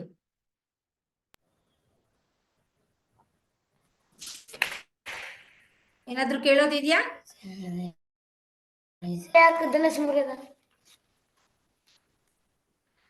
ಏನಪ್ಪ? ರಾಮನ್ಗೊಬ್ಬನಿಗೆ ಯಾಕೆ ಧನುಸ್ ಮುರಿಯೋದಾಗ ರಾಮನ್ಗೆ ಏಕೆ ಧನಸ್ಸು ಮುರಿಯೋದಾಗುತ್ತೆ? ಆಗತ್ತೆ ಅಂತನಾ? ಒಳ್ಳೆ ಪ್ರಶ್ನೆ, ಒಳ್ಳೆ ಪ್ರಶ್ನೆ, ಒಳ್ಳೆ ಪ್ರಶ್ನೆ.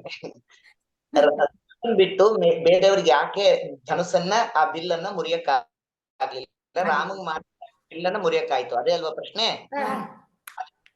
ಹಾ, ಇದಕ್ಕೆ ಉತ್ತರ ಏನು ಅಂದ್ರೆ, ಈಗ ನೋಡಿ, ರಾಮ ನಮ್ಮಂತೆ ಅಲ್ಲ, ಆಯ್ತಾ?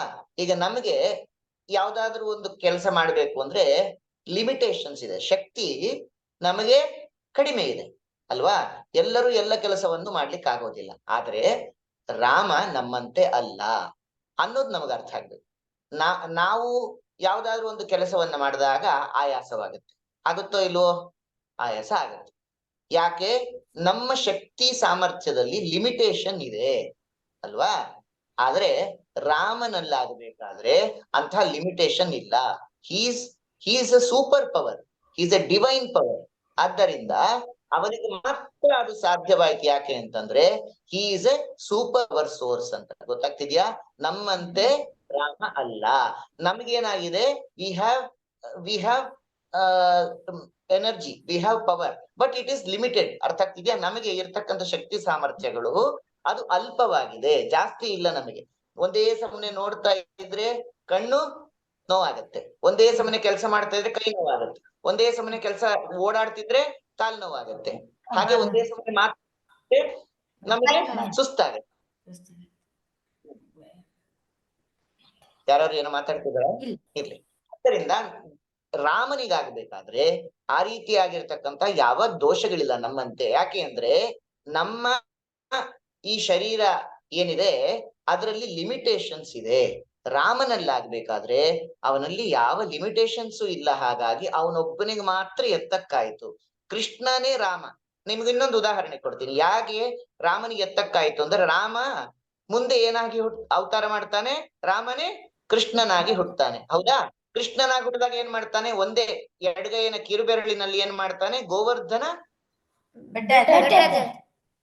ಪರ್ವತವನ್ನೇ ಎತ್ತುತ್ತಾನೆ, ಹೌದಾ? ಹೌದು ತಾನೆ? ಬೇರೆ ಯಾರಿಗಾದ್ರೂ ಗೋವರ್ಧನ ಪರ್ವತ ಎತ್ತಕ್ಕಾಯ್ತಾ? ನಮಗೆ ಎತ್ತಕ್ಕಾಗತ್ತಾ? ಕೃಷ್ಣನಿಗೆ ಮಾತ್ರ ಆಯ್ತು. ನೋಡಿ, ಇಲ್ಲೂ ಕೂಡ ಶಿವನ ಧನುಸ್ಸನ್ನ ಎತ್ತಲಿಕ್ಕೆ ಯಾರಿಗಾಯ್ತು? ರಾವಣನಿಗಾಯ್ತಾ? ಆಗಿಲ್ಲ. ನಮಗಾಗುತ್ತೋ? ಇಲ್ಲ. ರಾಮನಿಗೆ ಮಾತ್ರ ಆಗುತ್ತಾ ಇದೆ, ರಾಮನಿಗೆ ಮಾತ್ರ ಆಗ್ತಾ ಇದೆ. ಅದೇ ರಾಮ ಕೃಷ್ಣನಾಗಿ ಹುಟ್ಟಿದಾಗ ಕೃಷ್ಣನಿಗೆ ಮಾತ್ರ ಆಗ್ತಾ ಇದೆ. ಯಾಕಾಗ್ತಾ ಇದೆ ಅಂದ್ರೆ ರಾಮ ನಮ್ಮಂತೆ ಅಲ್ಲ, ಕೃಷ್ಣ ನಮ್ಮಂತೆ ಅಲ್ಲ. ಗೊತ್ತಾಯ್ತಾ? ಕೃಷ್ಣ ಮತ್ತು ರಾಮ ನಮ್ಮಂತೆ ಅಲ್ಲ. ಅವರಿಗೆ ಸೂಪರ್ ಪವರ್ ಅಂದ್ರೆ ಅದನ್ನ ಎಟರ್ನಲ್ ಅಂತ ಕರೀತಾರೆ. ನಿಮ್ಮಲ್ಲಿ ಅಲೌಕಿಕವಾದದ್ದು. ನಾವು ಲೌಕಿಕವಾಗಿ ಏನ್ ನೋಡ್ತಾ ಇದ್ದೀವಲ್ಲ, ಅದು ಯಾವುದು ಕೂಡ ರಾಮನಲ್ಲಿ ಇಲ್ಲ.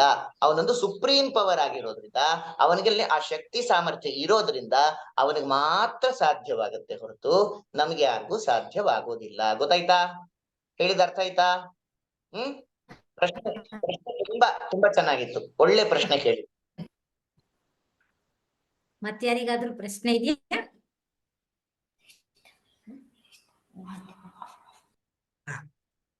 ಹ್ಯಾಂಡ್ ರೈಸ್ ಮಾಡಿದ್ರೆ ಅನ್ಮ್ಯೂಟ್ ಮಾಡ್ತೇವೆ.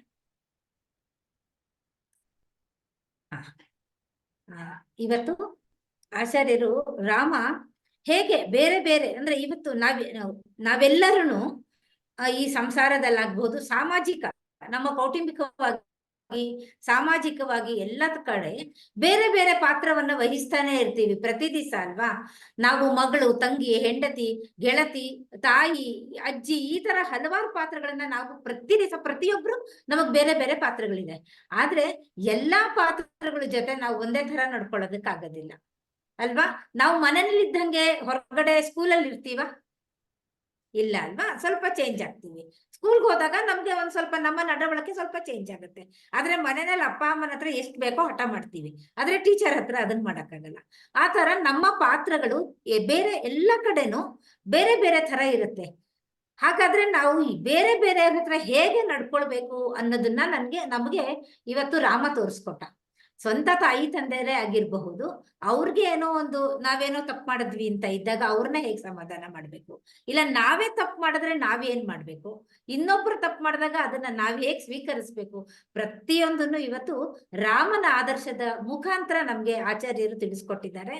ಖಂಡಿತ ಮಕ್ಕಳಾಗಬಹುದು, ದೊಡ್ಡವರಾಗ್ಬೋದು, ಎಲ್ಲರ ಜೀವನದಲ್ಲೂ ಇದು ನಮ್ಗೆ ಅತಿ ಹೆಚ್ಚು ಉಪಯೋಗಕ್ಕೆ ಬರುತ್ತೆ. ನಾವು ಪ್ರತಿಯೊಂದು ಏನೋ ಒಂದು ಕೆಲಸ ಮಾಡ್ಬೇಕಾದ್ರೆ ಈ ಎಲ್ಲ ಆದರ್ಶವನ್ನ ನಮ್ಮ ಮನಸ್ಸಿನಲ್ಲಿ ಇಟ್ಕೊಂಡೇ ನಾವು ಮುಂದುವರೆದಾಗ ಬಹುಶಃ ಕೌಟುಂಬಿಕವಾಗ್ಬಹುದು, ಸಾಮಾಜಿಕವಾಗಿ, ದೇಶಕ್ಕೆ ಎಲ್ಲ ಕಡೆಯೂ ಯಾವುದೇ ಒಂದು ಗೊಂದಲಗಳಿಲ್ಲದೆ ಬದುಕಬಹುದು. ಎಲ್ಲರಿಗೂ ಯಾರಿಗೂ ನಮ್ಮಿಂದ ನೋವು ಆಗದೆ ಇರೋ ಹಾಗೂ ಬದುಕಬಹುದು ಅಂತ ತೋರಿಸ್ಕೊಟ್ಟಿದ್ದಾರೆ. ಎಲ್ಲರ ಪರವಾಗಿ ಆಚಾರ್ಯರಿಗೆ ವಂದನೆಗಳನ್ನ ಅರ್ಪಿಸ್ತಿದ್ದೀನಿ. ಸೊ ಇವತ್ತಿನ ಈ ಸೆಷನ್ ಮುಗಿಯುತ್ತೆ ಶಾಂತಿ ಮಂತ್ರದ ಮುಖಾಂತರ. ನಾಳೆ ಮತ್ತೆ 12 ಗಂಟೆಗೆ ಮತ್ತೆ ಇದು ಪ್ರಾರಂಭ ಆಗುತ್ತೆ. ಇನ್ನು ಹೊಸ ಹೊಸ ವಿಷಯಗಳನ್ನ ತಿಳಿಸ್ಕೊಡ್ತಾರೆ ಆಚಾರ್ಯರು. ಮತ್ತೆ ಖಂಡಿತ ನೀವು ಬರ್ಬೇಕು, ನಿಮ್ಮ ಫ್ರೆಂಡ್ಸ್ನು ಎಲ್ಲರನ್ನು ಆದಷ್ಟು ಯುವ ಜನತೆಯನ್ನ ಕರೆತನ್ನಿ ಅಂತ ಹೇಳ್ತಾ ಈ ಕಾರ್ಯಕ್ರಮವನ್ನ ಶಾಂತಿ ಮಂತ್ರದ ಮುಖಾಂತರ ಮುಗಿಸ್ತಾ ಇದ್ದೇನೆ. ಪರಿಮಳ ಮೇಡಮ್ ಏನಾದ್ರು ಮಾತಾಡೋದಿದ್ಯಾ?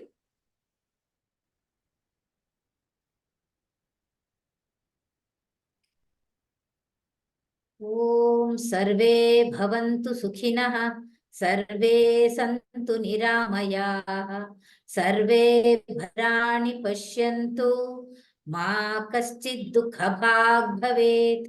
ಓಂ ಶಾಂತಿ ಶಾಂತಿ ಶಾಂತಿ. ಧನ್ಯವಾದ.